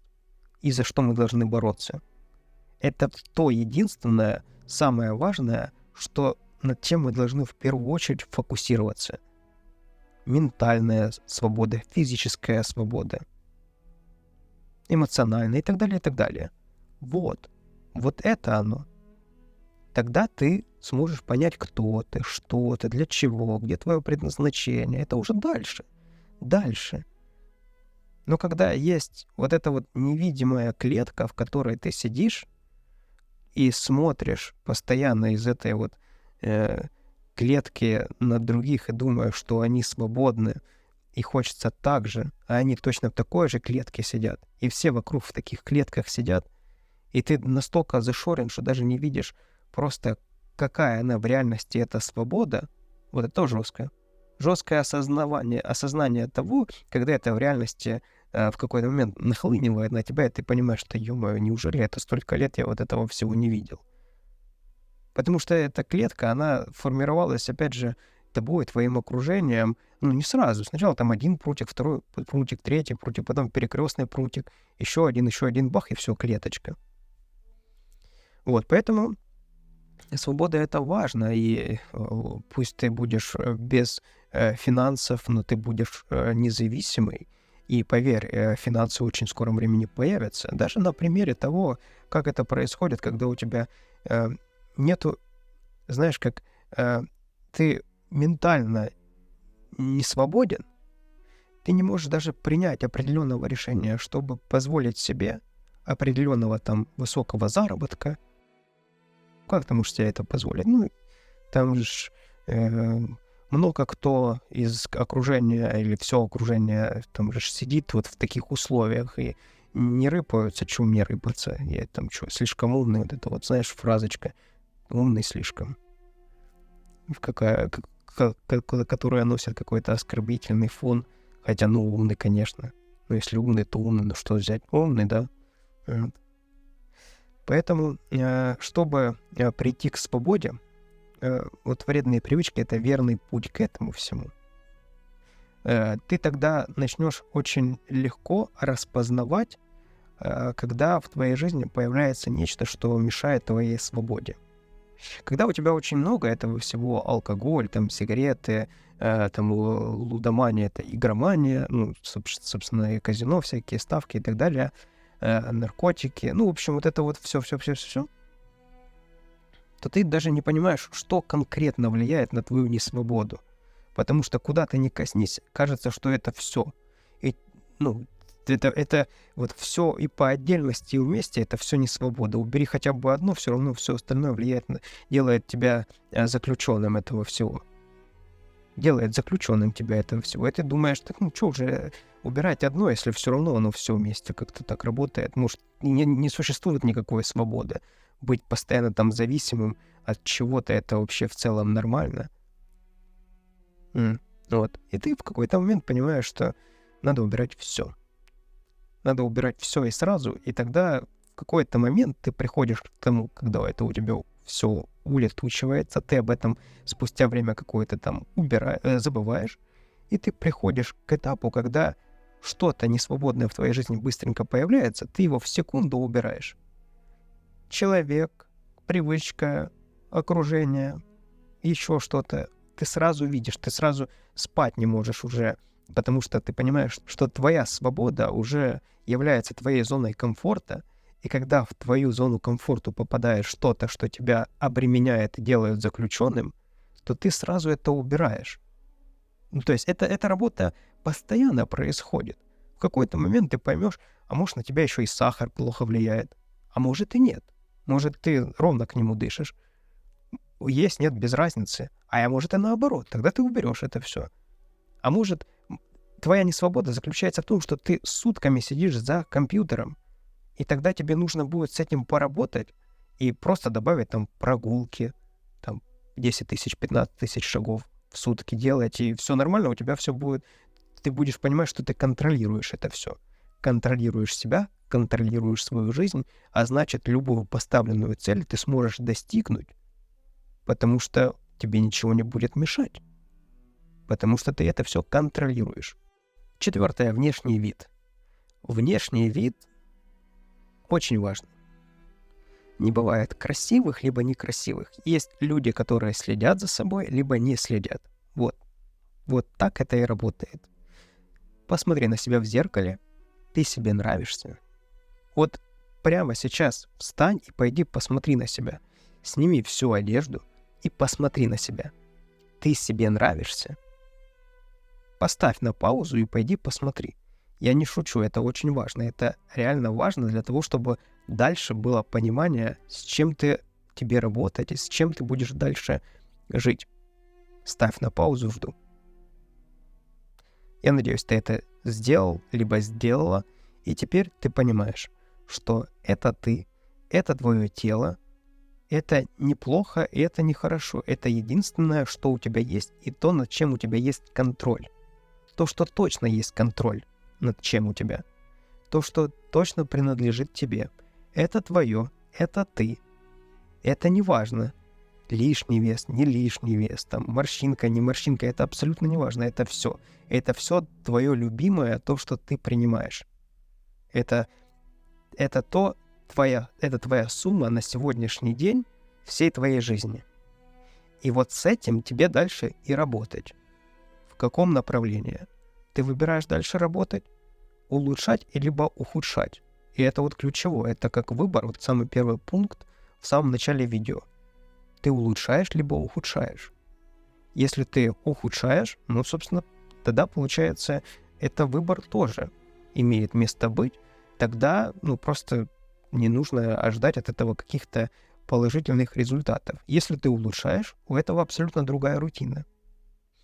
И когда ты в зеркало приходишь, и ты себе нравишься, это тебя мотивирует дальше предпринимать действия на улучшение самого себя. Ты улавливаешь суть, понимаешь, о чем я говорю? То, что ты имеешь, тем, кем ты являешься, это твое достижение на сегодняшний день. Это твое достижение будет через год, через 2, через 3, через 50 лет. Это будешь ты, и это будет твоим достижением. На сегодняшний день это сумма твоих действий, достижений и результатов. И не нужно себя угнетать, что как-то не так, что-то не так. Это просто настрой, понимаешь? Есть люди, казалось бы, у кого все, кажется, это просто картинка, а ему что-то или ей вечно что-то не нравится. Это просто подход такой к жизни. Неважно сколько будет килограмм, какая будет внешность, как это будет все выглядеть, человека будет вечно не устраивать. Просто такой подход. А ты полюби себя, прими себя. Прими себя и разреши быть себе для себя красивой либо красивым. Чтобы ты себе в отражении нравилась или нравился. Ты смотришь на себя, и ты нравишься себе. Это же мотивирует, черт возьми. Это же дает желание тебе сейчас пойти там подтянуться, растянуться, не знаю, в душ принять, в баньку сходить, покайфовать. Понимаешь? Так, чтобы тело твое почувствовало удовольствие, там, расслабиться. тот внешний вид, который ты имеешь на сегодня, не нужно его как-то отрицать. Вот это вот самое важное. Потому что это ты. Вот. И разреши быть себе красивой или красивым. Это важно.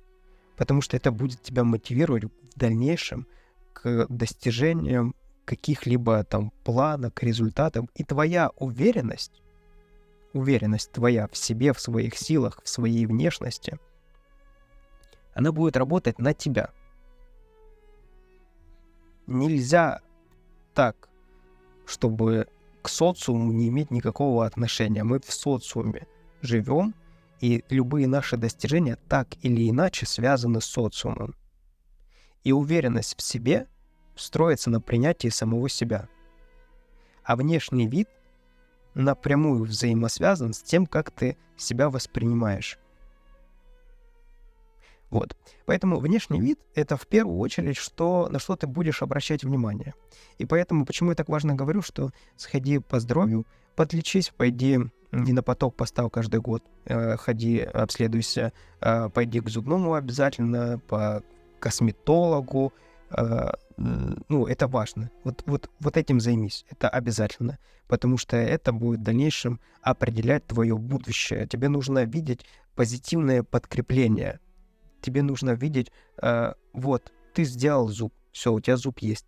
Ты там, не знаю, выдавил какой-то прыщ, все, прыща нету. Там, не знаю, что-то, пошел маникюр, там еще там вещи какие-то, может, там пробежался, накачался. Вот это все вещи, которые тебя формируют по мелочам. Начни обращать на вот эти вещи, на эти мелочи свое внимание, потому что из этих мелочей формируется полностью все. Ты формируешься, твоя жизнь, твой дом, твоя квартира, твое окружение, абсолютно все формируется вокруг тебя именно за счет вот таких вот маленьких побед. Если поражение — это тоже победа, потому что ты знаешь у этого теперь этому результат, который есть.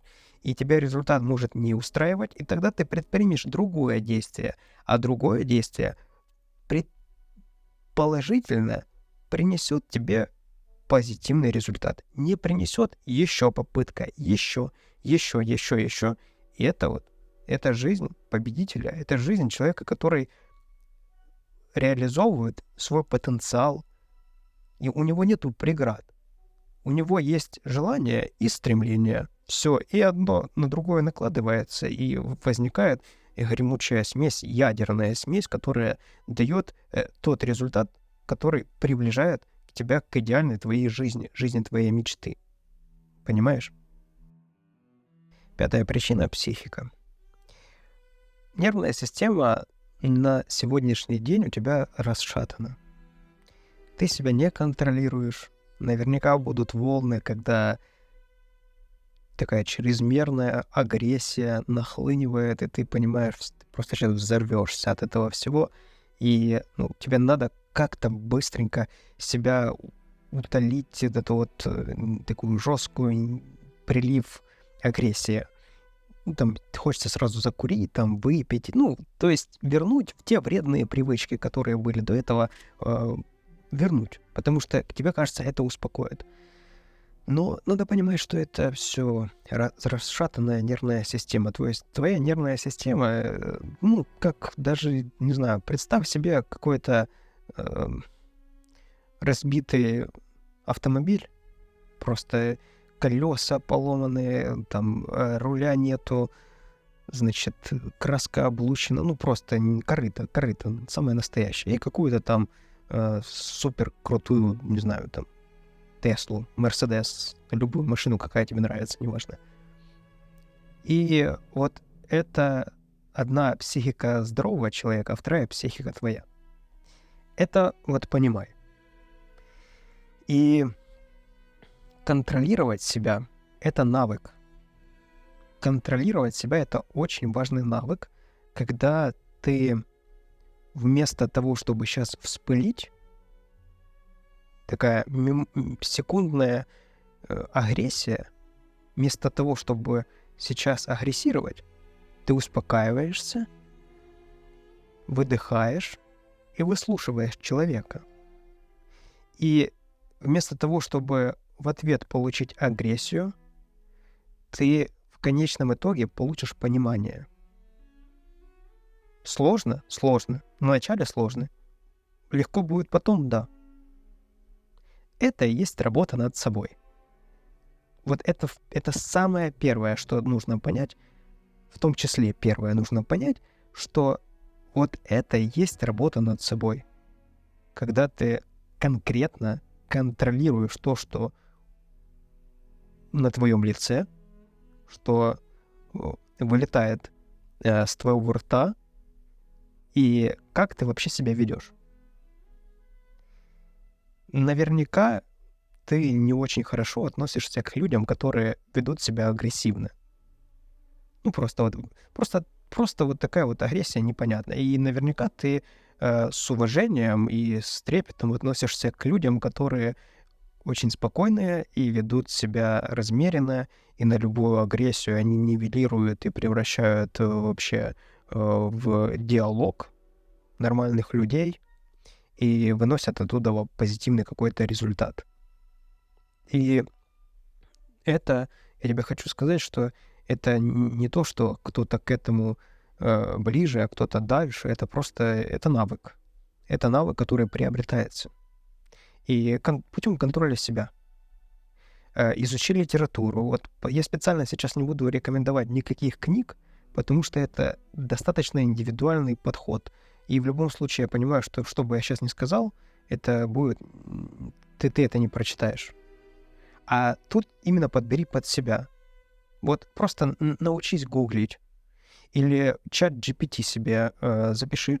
Запиши, я имею в виду, зарегистрируйся там и начни там писать вопросы, которые тебя интересуют.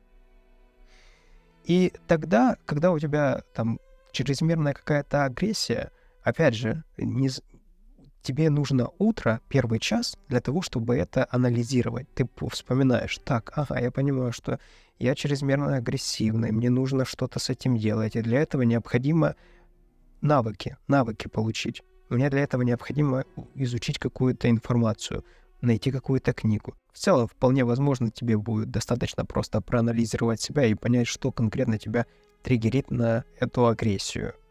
Может, пусть просто должно время пройти, и потом будет все спокойнее, а может быть и нужно прокачаться себя, приобретая навык путем изучения информации, литературы. И обязательно не игнори это, потому что ты таким образом прописываешь себе новые алгоритмы. Путем того, что ты находишь алгоритмы, которые работают у кого-то, ты применяешь это к себе, немножко перерабатываешь по возможности, если это нужно, и все ставишь на работу к себе, и эта работа служит тебе, и дальше уже ты переходишь к следующему какому-то этапу, который тебя беспокоит. Возвращаемся к здоровью и понимаем, что на нашу психику также влияет наше состояние здоровья. Буквально там нехватка каких-то витаминов, и ты просто агрессивный человек, которому просто страшно подойти. Также нужно понимать, что негативное мышление притягивает все негативное в твою жизнь. Позитивное мышление притягивает соответствующее. И тут нет никакой магии, здесь все достаточно просто. Фокус твоего мозга. Ты сейчас, допустим, в комнате находишься, где бы ты сейчас ни находился, сфокусируй свое внимание на красных вещах. Ты увидишь, насколько много в твоей комнате или месте, где ты находишься, красных вещей. А теперь на синий. И ты поймешь, что и синего много. И теперь на черный. И теперь черный ты видишь. Вот. А теперь желтый. И желтый ты начал замечать, может, не так много, а может, еще и больше. Вот это и есть сила фокуса. То, на что ты фокусируешься, то ты и видишь в своей жизни. Ты видишь плохое, ты будешь обращать внимание только на плохое. Ты видишь хорошее, только обращать будешь на хорошее. В этом и заключается основная идея того, что в твоей жизни все хорошо, либо все плохо, то, на что ты акцентируешь твое внимание, а то, на чем ты фокусируешься, так получается, что ты невольно делаешь больше и больше этого. Хочешь, чтобы было все плохо, будет плохо. Будет плохо много историй от окружающих. И вообще все окружение будет сливать на тебя весь негатив. Не в плане того, что будет с тобой, хотя и может ругаться с тобой, он может просто тебе высказывать, что у них там что-то не получается, что-то, кто-то плохой и так далее и тому подобное. Это все просто вот происходит в повседневной жизни. Либо наоборот, либо ты позитивный человек, и в таком случае все вокруг будут тебе приносить только позитив, только позитивные новости, только что-то хорошее рассказывать о своих достижениях. Согласись, есть люди, которым не хочешь ты рассказывать о своих достижениях, потому что ты расскажешь о своих достижениях, и там будет самое жесткое обесценивание этого всего, и в таком случае ты просто ищешь человека, которому интересно будет рассказать. Либо если расскажешь этому человеку, который все превращает в негатив, что-то свое хорошее, то потом ты будешь выходить от него, и такое ощущение, как будто бы вроде ты хорошую новость поделился, а твоя хорошая новость превратилась в самое худшее достижение твоей жизни.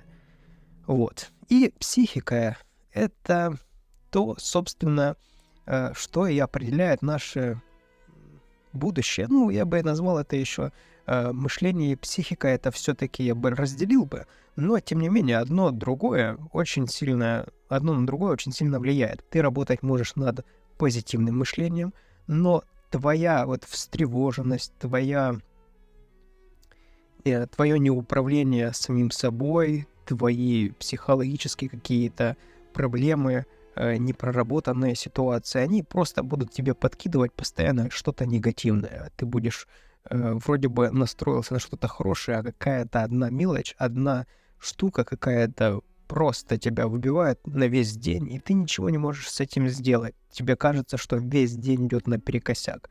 А на самом деле произошло что-то только в чем-то одном. Понимаешь, допустим, там, что-то порвалось. Все, это порвалось и порвалось. А потом ты начинаешь себя зацикливать над тем, что, значит, это порвалось, туда не успелось, там не получилось. А это вообще могут быть невзаимосвязанные вещи. Просто одно за другим так получилось. Но ведь можно же по-другому. Порвалось, куплю новое. Не получилось, подключу профессионала или сам научусь, сделаю, будет еще круче. Не успелось туда, значит, нужно, может, оно и не нужно вообще, если не особо хотелось. А если не успелось, то, может быть, не нужно было то действие, которое делалось перед этим, может, это надо исключить. Вот это уже работа идет.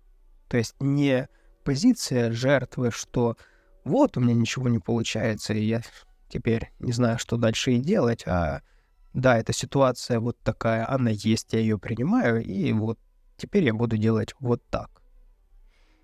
Психологическое состояние определяет твое будущее, тебя и все твое окружение. Поэтому недооценивай это, не воспринимай это как просто плохая погода, поэтому плохое настроение. Во всем можно видеть как хорошее, так и плохое.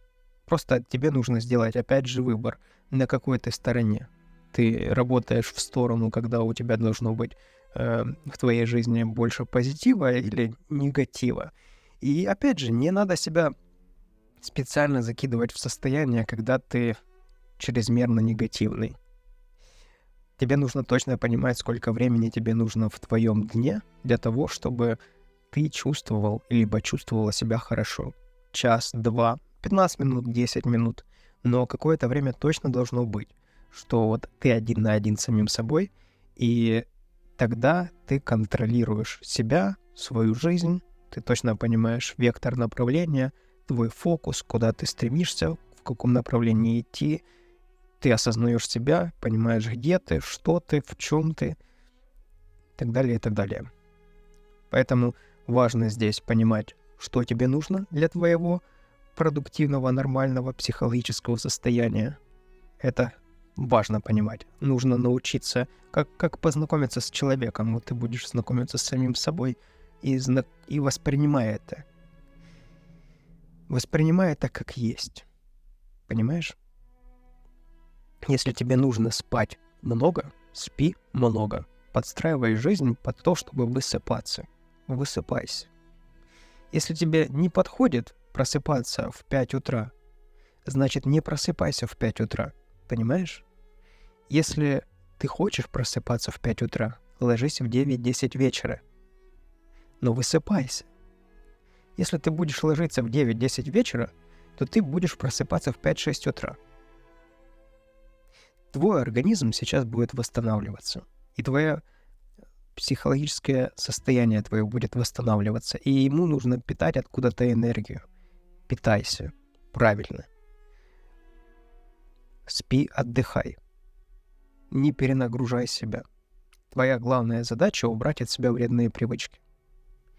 Если ты попадешь в состояние, когда ты эмоционально измотан, из этого не будет ничего хорошего. И отсюда будет единственное желание вырваться из этого круга, вернуться в тот режим, который был до этого. Тебе нужно отслеживать это очень хорошо. Не давать себе уставать. Не давать быть себе чрезмерно быть голодным. Лучше иной раз пойди поспи, чем сделать какую-то дичь. Чувствуешь как-то плохо, там себя чувствуешь, пойди поспи. Не получается спать, выпей. Я вот пробовал пить витамелатонин. Все, там выпил таблетку, буквально полчасика, и засыпаешь, высыпаешься, все хорошо. Просто для нормализации сна. Я не сторонник того, чтобы прям быть на каких-то медикаментах, потому что это прыгнуть с одной зависимости в другую. Мелатонин — это такая штука, к которой ты не особо привыкаешь. И, во всяком случае, я вообще не замечал, чтобы я привык к этому. Буквально для входа в режим нормального сна это недельку-две попить, и в инструкции там все написано. Вот. Питайся, не будь голодным, не перетруждай себя. Твоя главная задача — убрать от себя вредные привычки. Не марафонь. Вот это вот важно, не марафонить. Не нужно быть сверхчеловеком. Постепенно. Ты сейчас победишь одно, потом придешь к следующему. Согласись, что убирать вредные привычки, там, алкоголь... Да, это работает, кстати, только вот в случае, там, сразу убрать все негативные привычки, которые триггерят одно другое. Но бегать по, там, 20-15 километров ежедневно, если ты до этого не делал, то этого не нужно делать. Определи для себя такие оптимальные условия, где ты чувствуешь себя хорошо. Опять же, это может быть рабочее место правильное, нормальный стул, который тебя не раздражает, или в котором тебе удобно, после которого не болит спина, матрас, подушка, вот там, чтобы спать, и ты нормально себя чувствовал, высыпался. Нормальная там комната, вот посмотри в телеграм-канале «Дневник утра», тоже ссылка в описании, там есть пост по поводу того, как спать, да, вообще все посты нацелены на то, чтобы ты был максимально продуктивным, но как раз один из них есть пост о том, какое должно быть твое спальное место, про подушку, про матрас, про температуру, про, собственно, свет в спальне. Там все есть. Обязательно это посмотри, если это тебе обязательно поможет высыпаться, точно поможет. Так, про сон мы пообщались, значит, про еду мы пообщались. Еду тоже выбирай для себя такая, которая будет тебе несложная. Знаешь, можно такое есть, после которого ты будешь потом несколько дней отходить. Вот так, чтобы было легко тебе, и чувствовал, был прилив силы и энергии, и не наоборот. Вот я, например, там днем стараюсь не есть, потому что днем меня это прибивает очень сильно, а утром ем что-то такое, в чем много энергии, и не бьет на сон. Вот. А уже ближе там во второй половине дня, там уже, когда уже выполнил все самые такие важные вещи, там уже перехожу больше в стадию отдыха, там можно уже и поесть более плотно. Так, движемся дальше. Фиксируем тут, что нам важно подобрать себе оптимальные условия, где мы будем адекватными, да, что нам для этого нужно. определяем, сколько времени нужно быть с самим собой наедине для того, чтобы себя слушать. Но, как правило, вот этот час утром, который ты будешь гулять сам с собой наедине, этого должно быть достаточно. Если нужно больше, меньше, там ты уже подберешь под себя. Это все вещи, те, которые, знаешь, ну, ты под себя подстраиваешь, потому что то, что одному хорошо, второму, это не значит, что будет хорошо. Тут основная задача подобрать конкретно под тебя то, что будет работать конкретно у тебя. Понимаешь? Вот основная идея заключается в этом. Пей воду. Вода, ты отвык пить воду 100%. Любое желание, оно может там ассоциироваться у тебя с какими-то вредными привычками. И поэтому может хотеться пить воды, а у тебя будет желание курить сигарету, понимаешь? Вот, поэтому пей воду. Вот, пусть вода с тобой будет ближайшие там несколько месяцев постоянно под рукой. Также смотри по поводу квадратуры, по поводу жилья. Достаточно тебе места, недостаточно. Может, нужно сменить место жительства. Может, тебе не хватает конкретно твоего места, в котором ты живешь. Может, у тебя семья, и там у тебя нету твоего кабинета, твоей комнаты. Значит, надо будет поработать над тем, чтобы либо арендовать, может быть, более, там, по квадратуре большую площадь, либо, значит, вообще переехать, жить отдельно, мало ли, ну, разные ситуации бывают, но вот это вот игнорируется часто, что люди, все хорошо, но вот спальное место вообще что попало, значит, место, где ты в целом работаешь, живешь, тоже как-то так получилось, и все. А это важно, это определяет то, что будет с тобой дальше. Вот. Может быть, просто ты не сможешь построить свой рабочий день продуктивный, потому что у тебя нету там нормального спального места, да, либо у тебя нету места там, где ты можешь питаться нормально, либо нету места отдыха, либо у тебя шумно постоянно дома, потому что ты не можешь позволить себе жить одному. Либо, опять же, как я сказал, если живешь с семьей, то у тебя нету конкретно твоего личного пространства. Кстати, на эту тему тоже есть пост на телеграм-канале «Дневник утра». Значит, у каждого должно быть личное пространство, потому что это важно. Это не принято было, но вот теперь ты об этом знаешь, а теперь это у тебя принято. Должны быть личные границы, и за этим нужно следить, потому что в этом являешься весь ты. Или вся ты. Зафиксировали, едем дальше. 6-я причина — это окружение. На эту тему было много уже сказано. Добавлю, что окружение — это твое отражение. Если свой внешний вид ты можешь видеть в отражении зеркала, то свою ментальность, свои интересы ты можешь видеть в своем окружении. В окружении компании, людей и тому подобное. То есть, опять же, это не только физическое окружение, я имею в виду, которое, значит, конкретная компания, с которой ты общаешься. Это может быть, опять же, социальные сети, группы какие-то. Ну, у нас сейчас жизнь так получается, что по большей части мы находимся в онлайне. Поэтому следи за вот этими своими группками всякими. Если там есть какой-то негатив, просто выходи оттуда. Если вообще тебя социальные сети пожирают твое время, уходи оттуда. Не начинай утро свое со социальных сетей. Не заканчивай вечер, ночь, не начинай свою социальными сетями, потому что там задача только одна. У всех социальных сетей это забрать твое время, чтобы продать тебе как можно больше рекламы, если это вкратце, так сказать. Следи за своим ментальным здоровьем, цифровым здоровьем, можно еще так это назвать. Выходи с тех групп, которые несут тебе негативное, оставляй только то, что несет тебе продуктивный позитив, и не бойся, ни в коем случае не бойся убирать со своей жизни людей-паразитов. Люди-паразиты, у них задача только одна — у тебя забрать. Не дать, а забрать.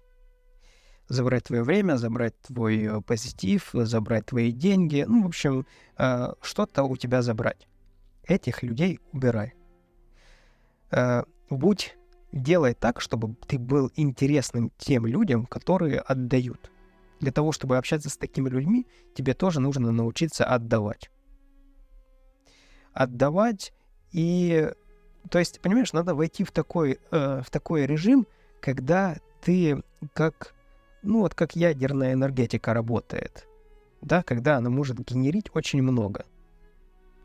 И тебе нужно вот войти в такой режим, когда ты можешь генерить очень много энергии, ты можешь с ней делиться, но опять же думай, с кем делишься. Потому что можно с кем-то поделиться так, что потом несколько дней отходить. Нас этому не учат. Нас этому не учили. Но это так работает. Нормальный, адекватный взаимообмен — это приветствуется. То, когда ты отдаешь и ничего не получаешь, когда ты чувствуешь, знаешь, себя обворованным, вот, ну, пообщавшись с кем-то, ты чувствуешь себя, как будто тебя обокрали. Вот это убирай.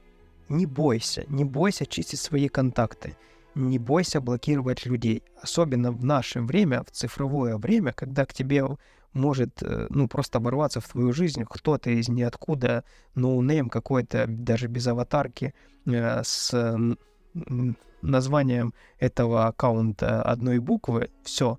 И он может сделать тебе целый день, оскорбив тебя.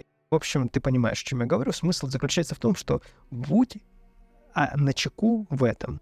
И убирай сразу, блокируй тех, кто даже хоть намек тебе показалось, что что-то идет не так. Не трать на это свое время. Формируй свое окружение сам. Не будь жертвой окружения. Будь человеком, который создает окружение свое. И подбирай людей себе по твоим интересам. Не нужно общаться с биологом на тему там радиофизики. Просто для примера тебе. Это будет не по интересам. Будет непонимание, будет... это не то. С биологом общайся на тему биологии. Значит, с СММщиком на тему СММ. С строителем на тему стройки. С человеком, который добился успеха, на тему успеха. Вот. Это все разделяй. Не пытайся сделать с этого такую солянку. Да, попадаются люди по разным интересам. Это классно, это хорошо. Но по большей части все-таки почему так работает? Потому что мы все сильны в чем-то одном. И это правильно. И ты должен также развиваться в чем-то одном, делать, находить свою сильную сторону, эту сильную сторону развивать. И формировать вот такие вот разные окружения. Одно, второе, третье по интересам. То есть это не одно что-то, а это много всего.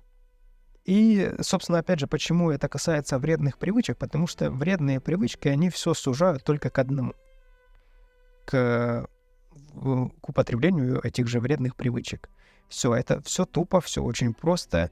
И когда ты это все убираешь, то получается, что у вас нету никаких общих интересов, потому что базисом этого всего являлось употребление. И тогда часто вот эти вот истории, мы встретились по-трезвому, а общаться не о чем, такая вот какая-то неловкая ситуация, непонятно, что с этим делать, аж как-то неловко стало, вроде бы до этого все так весело происходило, потому что больше не о чем общаться. Когда вы там пьете, это одно, когда вы там курите, это другое, или все одно и то же, а когда вы по-трезвому пытаетесь что-то там как-то скоммуницировать, то ничего не получается, потому что, вы на уровне биохимии себя запрограммировали, когда вам весело только в определенных обстоятельствах. Все. И порвать этот алгоритм, практически нереально. То есть настолько нереально, что лучше сразу, не лучше, а точно нужно идти и заниматься своей жизнью и находить по интересам. А если действительно это не базис с этим человеком строится на употреблении вредных привычек, то этот человек за тобой потянется. Как я уже говорил, что формируй свое окружение, 2-3 человека, больше тебе не нужно. 2-3 человека — это кому ты реально можешь достаточно уделять времени, И, во-вторых, это таких людей немного относительно, которые хотят развиваться, которые разделяют будут разделять твои ценности. И цени таких людей. Цени таких людей. И, опять же, это нормально, что спустя время ваши интересы могут поменяться. Представь себе, будто вы летите на ракете вдвоем, 2 ракеты вот одновременно летят, один и второй. И вроде с одинаковой скоростью. А потом одна ракета начинает чуть медленней. Да, и вторая ракета начинает, собственно, чуть выше подниматься, и уже на какое-то есть расстояние. Вот не пытайся подтянуть к себе вторую ракету, потому что у второй ракеты своя жизнь. У второй ракеты свое будущее. Там по-другому. Может, ей вот эта вот высота и достаточно, а может, она вообще падать сейчас будет. И ты лети дальше. Там дальше найдется вторая ракета, может, которая, наоборот, будет там, по инерции подтягивать тебя за собой.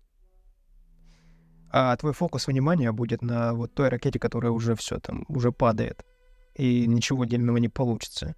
Поэтому это нормально. С уважением надо к этому относиться, что у кого-то интересы меняются, и если вы прошли там 10-15 лет вместе, а потом так получилось, что интересы изменились, то надо людей отпускать. Во благо себе и во благо тех же людей. Навязывать им то, чего им не нужно. И от этого станет плохо только тебе. И еще и второму человеку вполне возможно. И превратится это, когда один напрягает второго, а оно не нужно. И одному плохо от этого, и второму плохо от этого. Поэтому не бойся отпускать людей. Это тоже важный навык. Спустя чисто математически за годы жизни это обязательно произойдет. И просто с любовью и благодарностью к этому относись, и ни в коем случае не как к потере, а как благодарность за полученный опыт от взаимоотношений и каких-то там общих достижений, и все, и занимайся своей жизнью. Фокус, опять же, на себя. Вот я уже в какой раз повторяю фокус на себя, потому что это работает, знаешь, как ты направляешь фокус на себя, ты заряжаешь, вот внутри генеришь столько энергии, что ты не замечаешь, как начинаешь делиться этой энергией со всеми остальными. А если ты начинаешь фокус на кого-то, то ты внутри не аккумулируешь ничего, и делиться тебе не с чем. То есть это как бы, так сказать, типа ты вроде бы и эгоист, но это такой продуктивный эгоизм, от которого всем хорошо. Когда ты родитель, ты должен любить себя. Если ты любишь себя, ты будешь любить своих детей и сможешь обеспечить своих детей, потому что ты сможешь обеспечить себя. Напоминаю в очередной раз историю про то, как при полете в самолете, когда ты должен в первую очередь пристегнуть себя, а только потом близких, там, детей и тому подобное, потому что в первую очередь, если ты себя не спасешь, то ты не сможешь спасти и всех остальных. Думаю, тему окружения мы сейчас уже подводим к итогу и переходим к следующей теме. 7-я причина — вера в себя. Вот эти все манипуляции, о которых я рассказываю, это все про веру в себя. Когда ты веришь в свои силы и в себя, ты понимаешь, что ты можешь достигнуть абсолютно любой цели, любого достижения, и у тебя есть опора, у тебя нет внутренней пустоты, и ты опираешься, почему я называю фундаментом, да, я первый курс свой назвал «Фундамент здорового образа жизни», фундамент трезвого образа жизни, потому что ты начинаешь на это опираться, и на этом начинается строиться твоя жизнь. Отвечая себе на базовые вопросы, и таким образом, ты начинаешь верить в себя. Если ты поверишь в то, что неважно кем, вот просто кем угодно, вот ты этим и человеком являешься, найдется еще один, второй, который поверит в то, что ты таким являешься, а потом начнут видеть подтверждение этому, а потом уже и группа людей, а потом и все остальные поверят, что ты это и есть.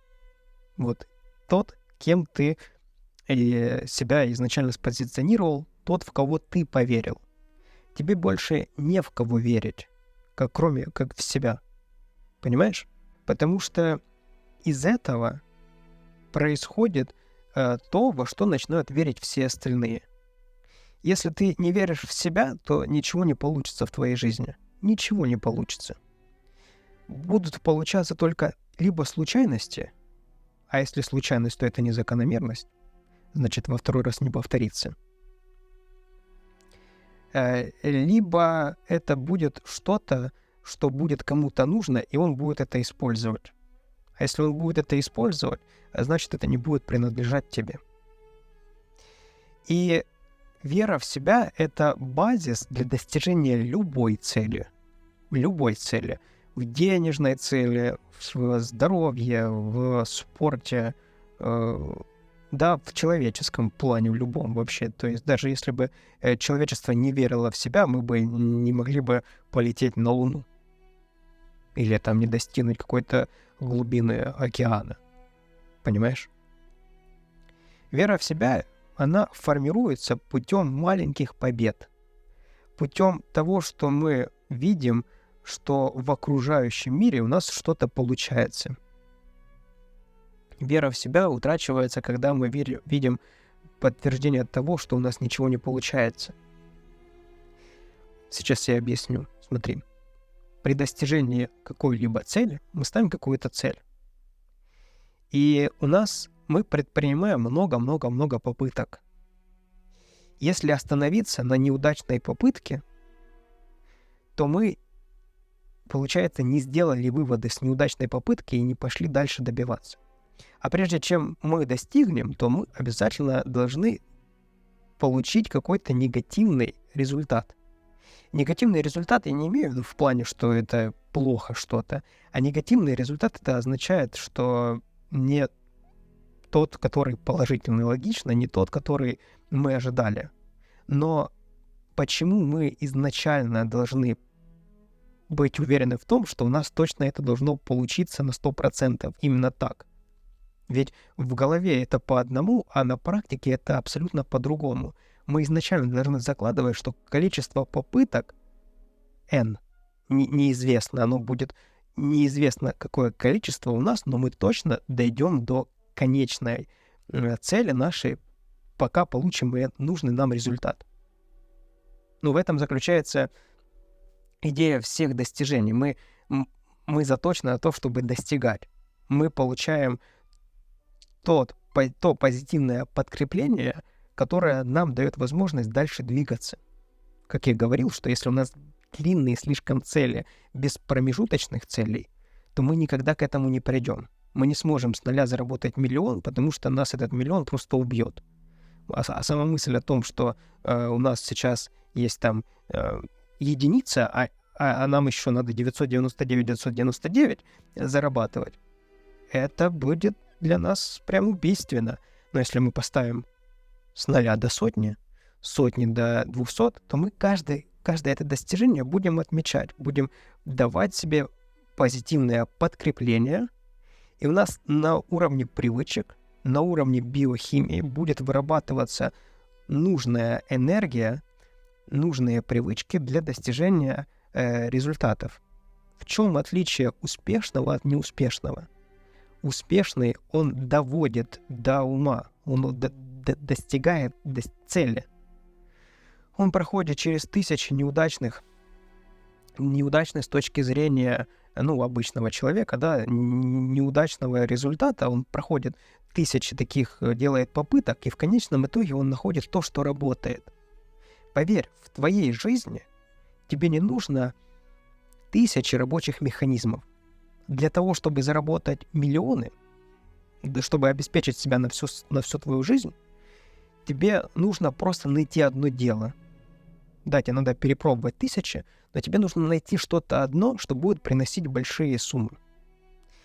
Тебе нужно только одно, не 1000, а только одно, то, что даст тебе все остальное, понимаешь? Да, прежде чем это найти, на это потребуется, может быть, год, два. Ну, на самом деле это не так много времени. Просто люди перестают делать попытки. Сделали что-то одно и перестали. Все. А почему-то нет веры в себя, не верят в себя. Убрать вредные привычки — это одно из твоих достижений. Это не основа, понимаешь? Это, не в плане, что, да, это основа, это фундамент, но это не то, что единственное будет достижение в твоей жизни. Это будет одно из 1000 достижений в разных сферах жизни. Но это укрепит веру в тебя, даст веру тебе в самого себя, и ты поймешь, что это реально. Ты выбрался с этого. И дальше у тебя будет понятный уже алгоритм, как этого достигать. Базису этого всего — это вера. У тебя не будет веры в себя, это бессмысленно тогда это все. Не надо говорить, что я в себя не верю. Ты изначально отдаешь себе неправильную формулу в твоей жизни. Ты веришь в себя, ты любишь себя. Повторяй себе 1000 раз это в день, и ты поверишь в себя. И ты полюбишь себя, у тебя варианта другого не будет. У тебя мозг начнет видеть, как в комнате ты смотришь и видишь черные вещи, или там синие, красные, зеленые, твой мозг начнет видеть пути для достижения, для подкрепления этого в реальной жизни. Конечно, для этого нужно предпринимать действия. И ты поверишь в себя и полюбишь себя. Вера в себя укрепляется путем достижения целей. Путем того, что ты формируешь у себя в голове картинку определенную, а потом ее претворяешь в жизнь. Вот это вот вера в себя. Не ограничивайся тем, что вредные привычки — это вот все. Это буст. Это офигенный буст для того, чтобы дальше лететь и не останавливаться. Я в первую очередь всем рекомендую, у кого есть вредные привычки, убрать от себя вредные привычки для того, чтобы дальше просто лететь как реактивная ракета и уже не останавливаться. Потому что, смотри, пойдут, допустим, возьмем доходы. Миллионные доходы, и будут вредные привычки. Да тебя это убьет, это тебя поплавит так, ты просто сломаешься. Но когда ты будешь психологически постепенно к этому подходить, и у тебя будет мощный фундамент устойчивый, то тебе уже будет понятно, что делать с этими миллионами. Я тебе говорю как человек, который достиг миллиона уже. Как человек, который был внизу с долгами, даже не 0 — это слишком много. А я изначально был в минусах. Мне изначально из наследства мне достались минуса. Я уже, когда был, скажем так, 13-14 лет, более-менее осознанный период моей жизни, я понял, что я всю жизнь прожил в доме, который подаренный за долги. Я понял, что у семьи очень много долгов и так далее, и так далее. Но сейчас мы не обо мне, сейчас мы о тебе. Это я в подтверждение тебе говорю того, что вера в себя, она дает тебе возможности и дает тебе все то, чего ты хочешь. А не вера в себя, она как раз только и подкрепляет все твои опасения и все твои страхи. Фундаментом этого всего является контроль над собой. Контролируешь себя, контролируешь жизнь. Контролируешь жизнь, достигаешь цели, веришь в себя. Веришь в себя, достигнешь любой абсолютно цели. Создашь любую картинку в реальности, которая у тебя есть в голове, и этого требует жизнь. Это реально нужно в жизни, миру, планете. Понимаешь? Не скрывай этот потенциал от этой планеты, от этой жизни, потому что, возможно, как раз-таки ты привнесешь что-то следующее крутое в цивилизацию человечества. А почему нет? Почему нет? Почему об этом так тяжело даже мечтать и думать? Или осознать это все? Но когда ты занимаешься своей жизнью, когда ты занимаешься своим делом, опять же, опираясь на свою веру в себя, то ты невольно начинаешь заниматься жизнью, делом своей жизни. А дело твоей жизни — это когда ты что-то делаешь такое, что нравится тебе И ты можешь делать это и без денег, а тем более, когда ты можешь это делать долго, без денег и качественно, то деньги обязательно придут, и тут появится какая-то уникальность. И очень-очень вероятно, ты просто придешь к тому, что что-то... Да вообще, быть материально независимым, это в любом случае точно польза для планеты, потому что богатые люди, они генерят все самое лучшее. Генерят все самое лучшее, они инвестируют деньги в развивающиеся компании, они сами что-то создают, они дают там кров для людей, они... то есть от них и исходит, от предпринимательства, от инвесторов, от людей с деньгами, от них исходит все самое позитивное.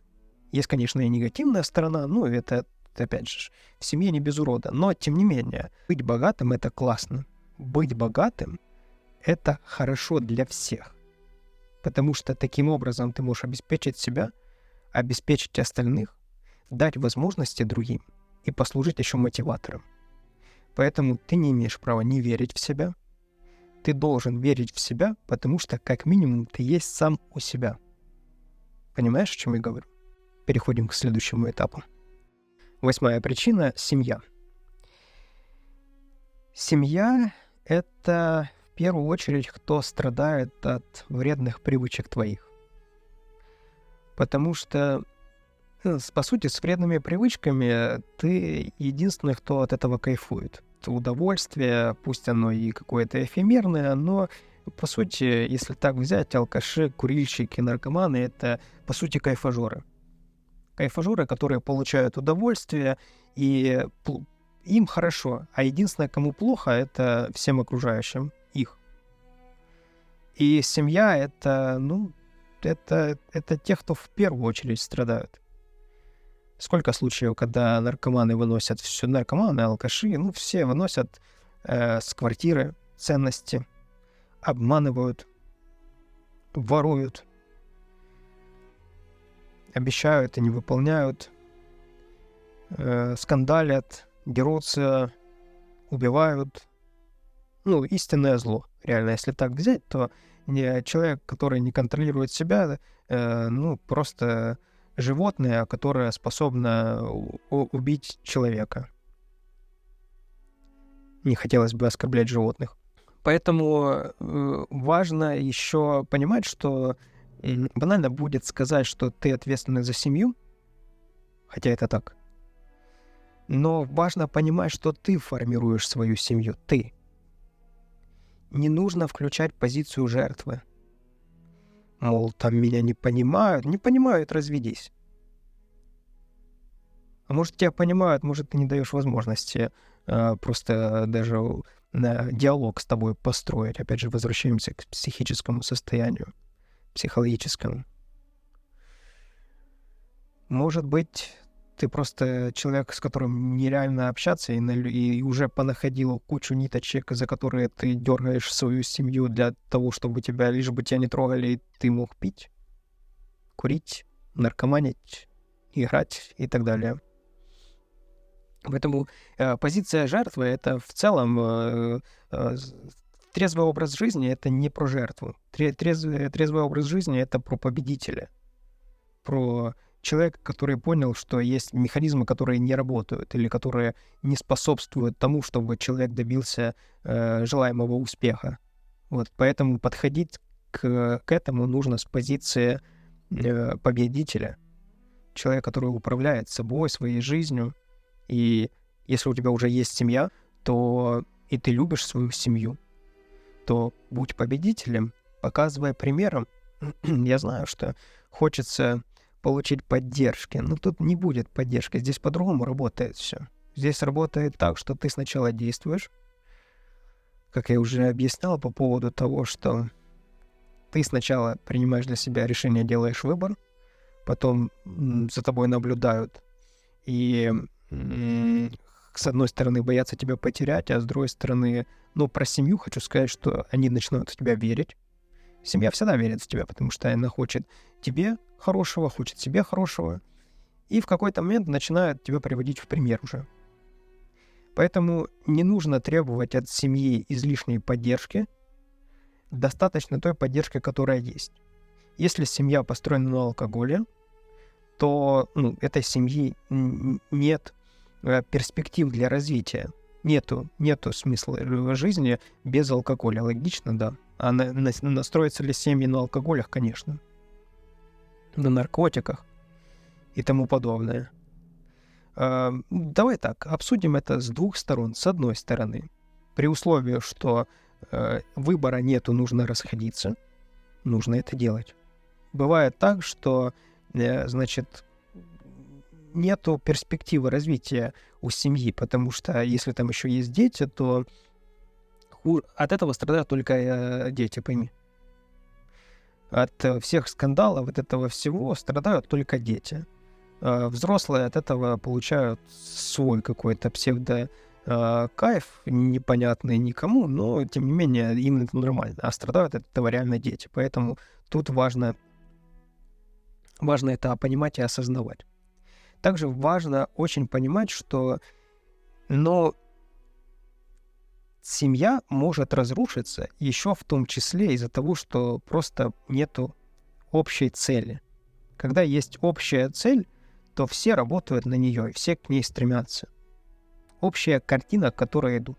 Когда в семье у двух людей, допустим, мужа и жены, разные картинки, то это как лебедь, рак и щука.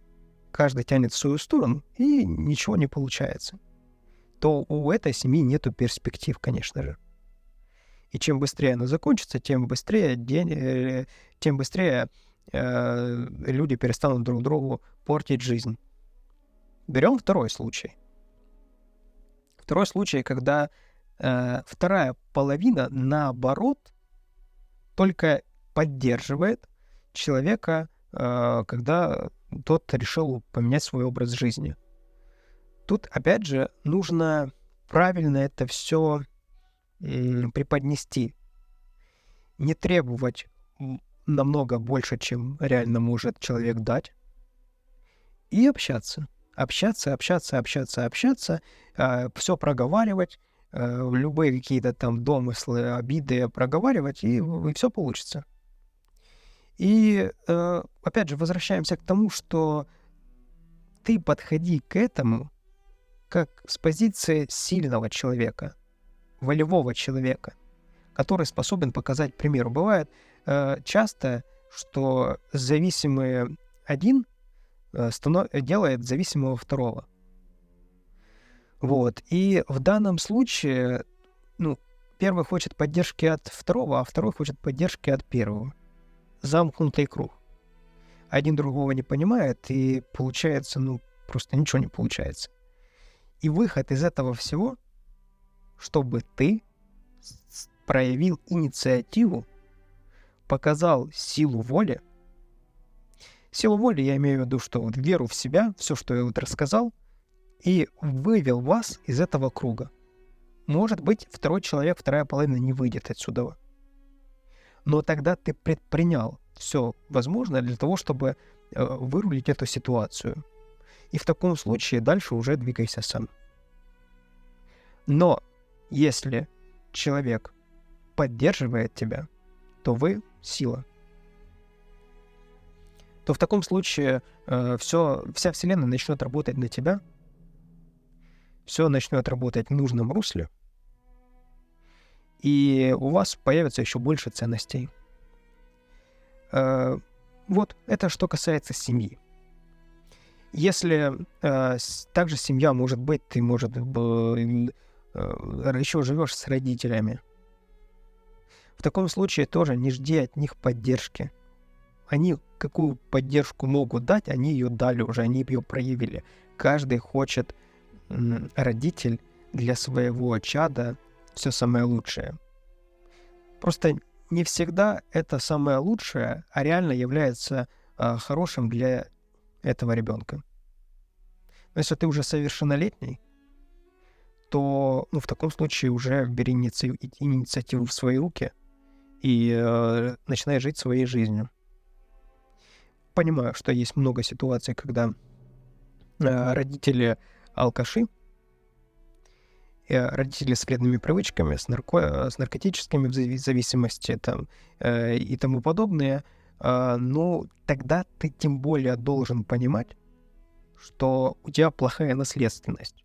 И если в таком случае и только ты можешь вырваться из этого замкнутого круга и вырвать все свое поколение будущее оттуда, сделав выводы из этого всего и пойдя уже с выводами того, что, ну, как это все работает, и, ну, а там уже, если не получается вытащить оттуда близких, к сожалению, это их выбор. К сожалению, это их выбор, и зачастую происходит так, что чем больше пытаешься их оттуда вытащить, то тем больше они там укрепляются, потому что кажется, что ты забираешь у них конфету. Иной раз лучше отпустить человека, чтобы он сам спокойно достиг своего дна, оттолкнулся от него и уже выплыл и дальше пошел. Таких много примеров я видел, когда просто все, уже человек понимает, что никто его не заставляет ничего там бросать, и вообще это для него уже не бросать, и это никакая для него не вкусная конфета, а это уже и нет не на кого переложить ответственность, и человек по нему берет на себя ответственность, уже хватается за то дно, которое вот уже уходит с-под него, и он уже пытается там уже какое-то там 100-е дно пробивать, и все, отталкивается, и все нормально идет. Вот. Возвращаемся, возьмем позитивную, да, сторону, возвращаемся к семье. Ты, кем бы ты ни был, мужчина, женщина, ты веди себя как сильный, и пусть за тобой идут. Пусть у тебя вторая половина тоже сильная, и тогда у вас вообще сумасшедшая будет синергия, один другого будет дополнять, и таким образом вы только будете усиливать один одного, и все у вас прекрасно получается. Но, опять же, возвращаемся к себе, и ответственность в свои руки за себя, не ждем ни от кого поддержки. Единственная поддержка, вся поддержка, которая могла быть, она уже дана. Большего не жди. Большего — это позиция жертвы. А мы не про позицию жертвы. Мы про веру в себя, веру в свои силы, в достижение цели и создание жизни своей мечты. Идем дальше. 9-я причина — целеустремленность. Фокус на поставленной цели дает силы быть целеустремленным. Целеустремленность — это когда ты фокусируешься на главном и все остальное убираешь со своей жизни. Когда ты находишься в плену вредных привычек, ни о какой фокусировке, ни о какой целеустремленности не может идти и речи. Единственная цель — это добраться до пятницы, до выходных, до праздника и там уйти в забвение, знаешь, вот такое вот валка-круг войти и выйти из него, может и вообще никогда не выйти. Целеустремленность — это определяющий фактор, который, ну, это, во-первых, навык, который приобретается путем достижения цели. И это фактор быть успешным. Успешным, просто это слово стало таким быть более носить негативный оттенок из-за успешного успеха, но я вкладываю в это понятие успех. Это когда твои желания притворяются в жизнь. Вот это вот успех для меня. Чего-то хотел, ты этого достиг. Вот это вот и есть успех. И на пути к приобретению этого навыка стоит, конечно же, вредные привычки. Ты очень много, я уверенно слышал историй, а может быть и видел. Человек имеет уникальный опыт, золотые руки, ну все прям прекрасно, но пьет. Да, и вот вроде бы и все вокруг верят в него и вот прям уже рассказывают, неделю не пил, вот молодец, сейчас все быстренько рассчитается с долгами, и он опять начинает пить. Ну, почему так? Так ему нравится все. Зачем? Он такой, значит, начинает пить, пробивает дно, потом, понимает, дно пробил, необходимо решать эти проблемы, идет, выруливает проблему, все такие, вау, класс, начинают аплодировать, круто, красавчик. И начинает опять пить, курить, наркоманить, и все такие, да, блин. И он такой, да. Но сейчас вот мне денек-два, и я вот вновь войду в режим. Ну, и, в общем, это вот, я таких называю вечно бросающие, которые, ну, вот, им просто нравится весь цикл этого всего движения. Тут какая цель у человека? Выйти, выплыть с дна, дойти до определенной точки, поддержать все в режиме, вот как оно есть, нормально, чтобы было, и опять спуститься на то же дно.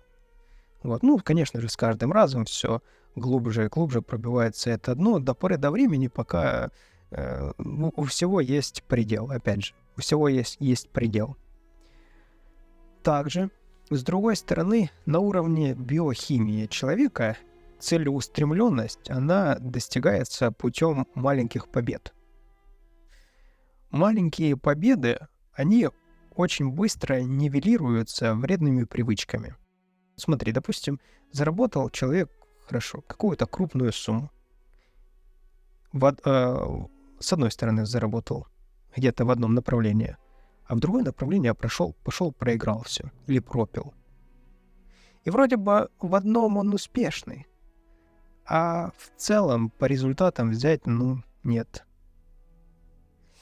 И единственная тут цель у человека — это просто постоянно пытаться выкарабкаться.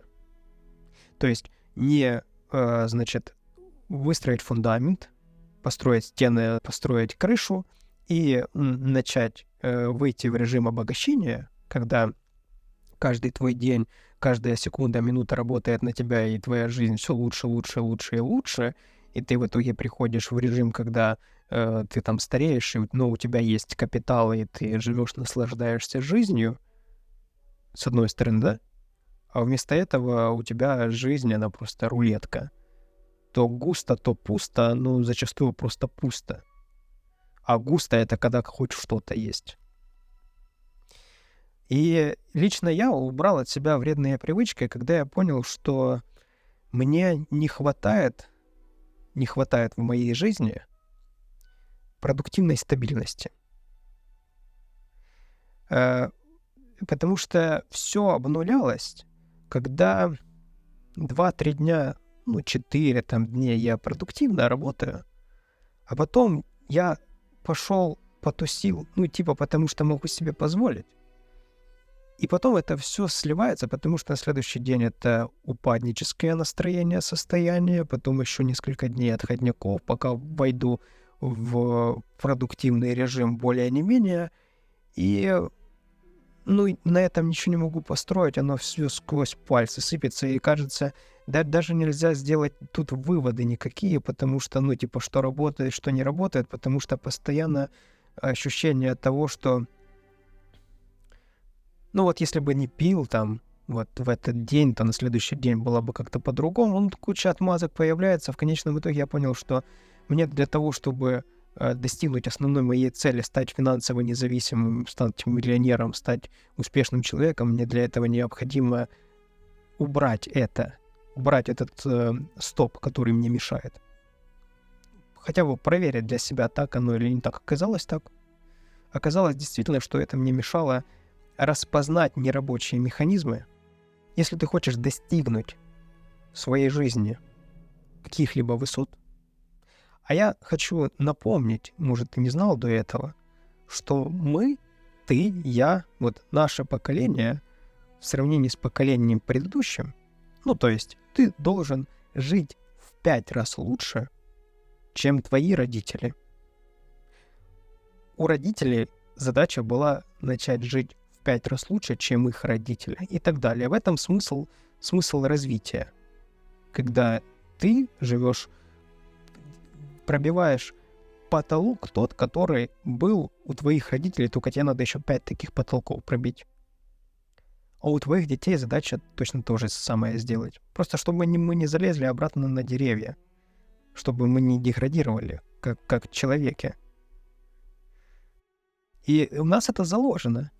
И мы когда достигаем, понимаешь, что просто, чтобы не превратилось сейчас это все в такое тупое достигательство. Нет.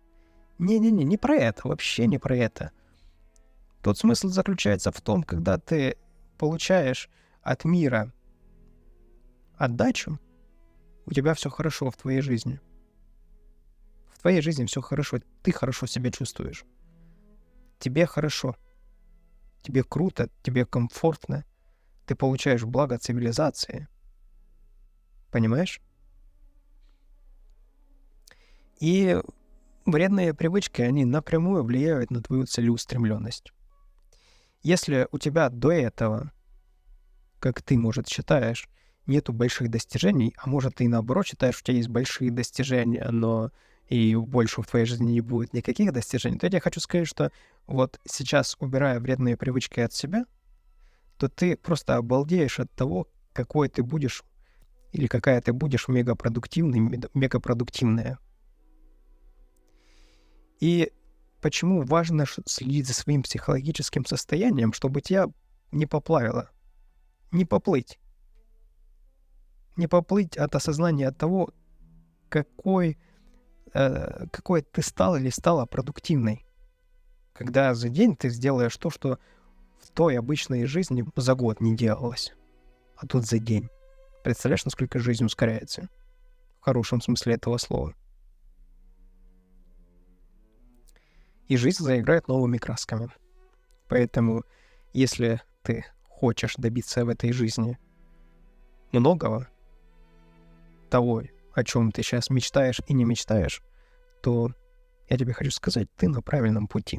Движемся дальше. Ну и заключительный пункт — предназначение. Предназначение — это вопросом ты задаешься, для чего ты предназначен, как правило, тогда, когда ты достигаешь определенного достатка, и ты начинаешь думать, а что дальше? Что дальше?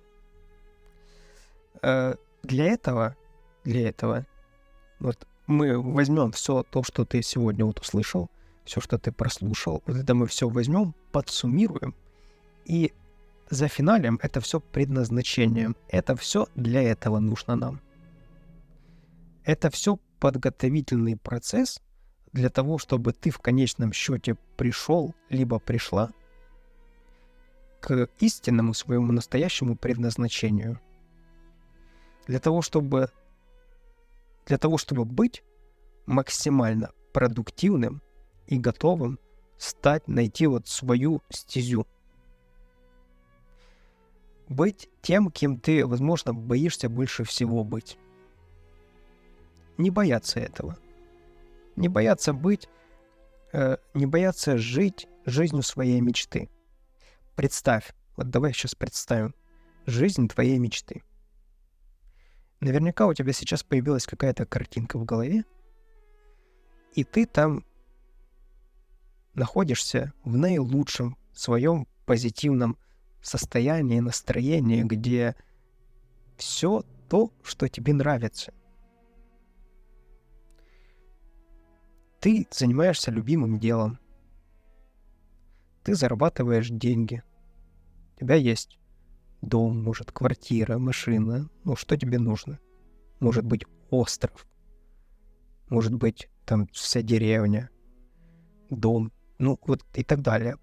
Ты находишься вот в этом и получаешь от жизни максимум. И это же реально. Если ты сейчас слушаешь это, значит, это реально. Почему? Да потому что мы с тобой только что это представили, создали картинку вот этого. И это твоя картинка, которую ты дальше превратишь в свою жизнь. когда ты будешь умирать, ты будешь уходить из жизни с единственной мыслью. Я все сделал правильно. Или я все сделала правильно. Ни за что я не переживаю, что я что-то не сделала или не сделал. И вот это вот ощущение, когда ты уходишь из жизни, когда выполнил то или выполнил то, что ты изначально хотел, это кайф. А не ради этого мы живем. Во всяком случае, мы на это можем повлиять точно. Это точно мы можем сделать. Вот последние мысли, последняя фраза, когда ты будешь уходить, что ты скажешь себе? Очень не хотелось бы сказать в конце: эх, там что-то не получилось. Там времени было недостаточно и тому подобное. Ну, мы не для этого сейчас это все проделали и делаем. И поверь, я тебе хочу сказать, что я тебя уже в это погрузил, у тебя уже шансов нету. Я тебя с этим поздравляю. У тебя шансов нету вырваться. Это уже будет с тобой, ты заражен. Все, теперь ты в этом. Ну и это не покинет твою голову. Это теперь с тобой навсегда. Я тебя хочу с этим поздравить, потому что ты пришел или пришла к этому.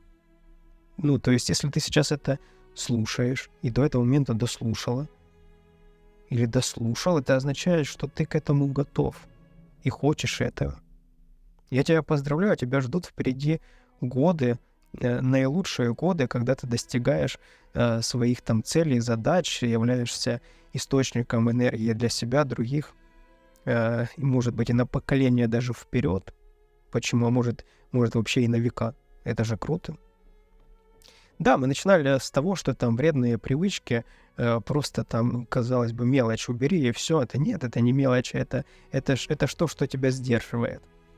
Это то, что сдерживает твое предназначение. Что такое предназначение? Это то, для чего ты непосредственно находишься здесь. Ну, тут нет никакой там мифической там магии и тому подобное. Это то, что ты хочешь делать, то, что тебе нравится. Вот то, в чем ты чувствуешь, что ты получаешь максимальную отдачу, это оно и есть. Может быть, делать обувь, может быть, там шить одежду, может быть, катать асфальт, может выращивать цветы, писать книги, стихи, петь песни, там снимать видео, не знаю, там вышивать, все что угодно, лишь бы это тебе нравилось. Лишь бы тебе это нравилось. Будет нравиться тебе, это понравится и остальным. Это может казаться тебе, ну, это какие-то сказки. Да это не сказки. Я так живу. Вот я так живу. А если ты сейчас так слушаешь, так и ты сейчас будешь так жить. Понимаешь? Я хочу тебя с этим поздравить. Ты, я считаю, что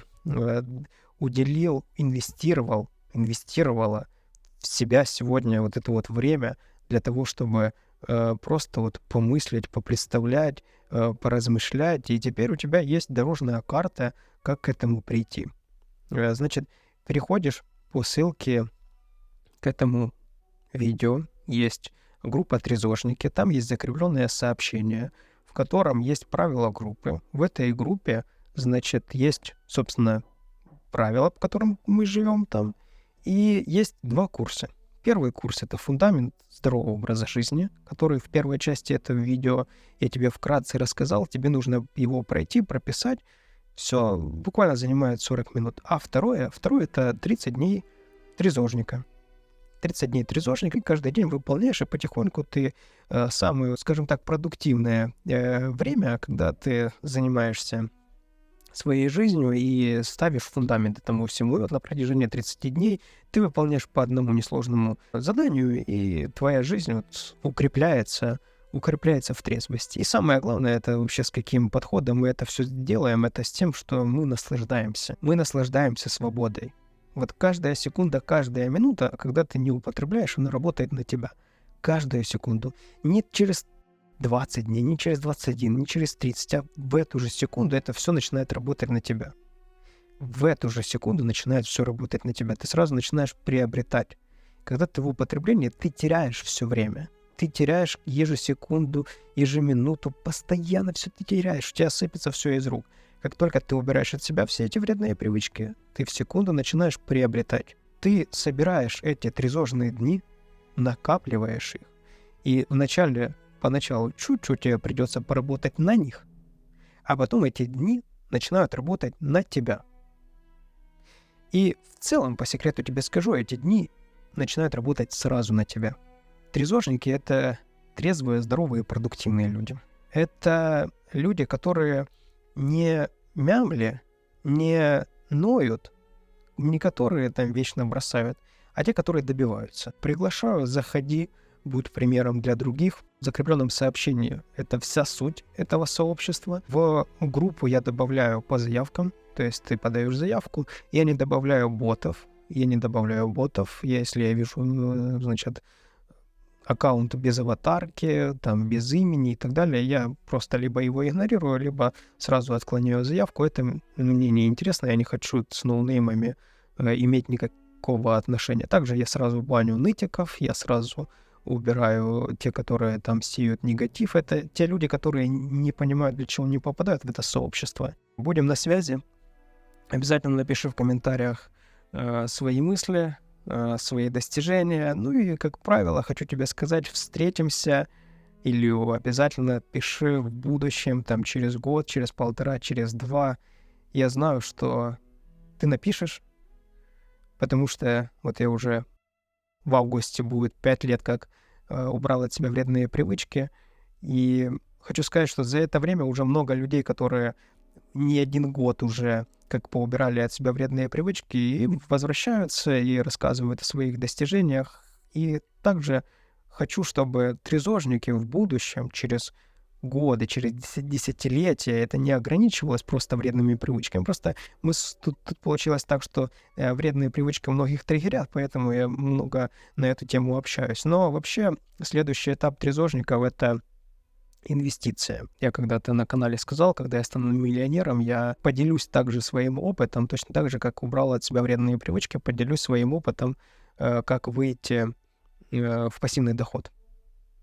В пассивный доход, в инвестиции. Все, друзья, до связи, до следующего видео. Занимаемся своей жизнью.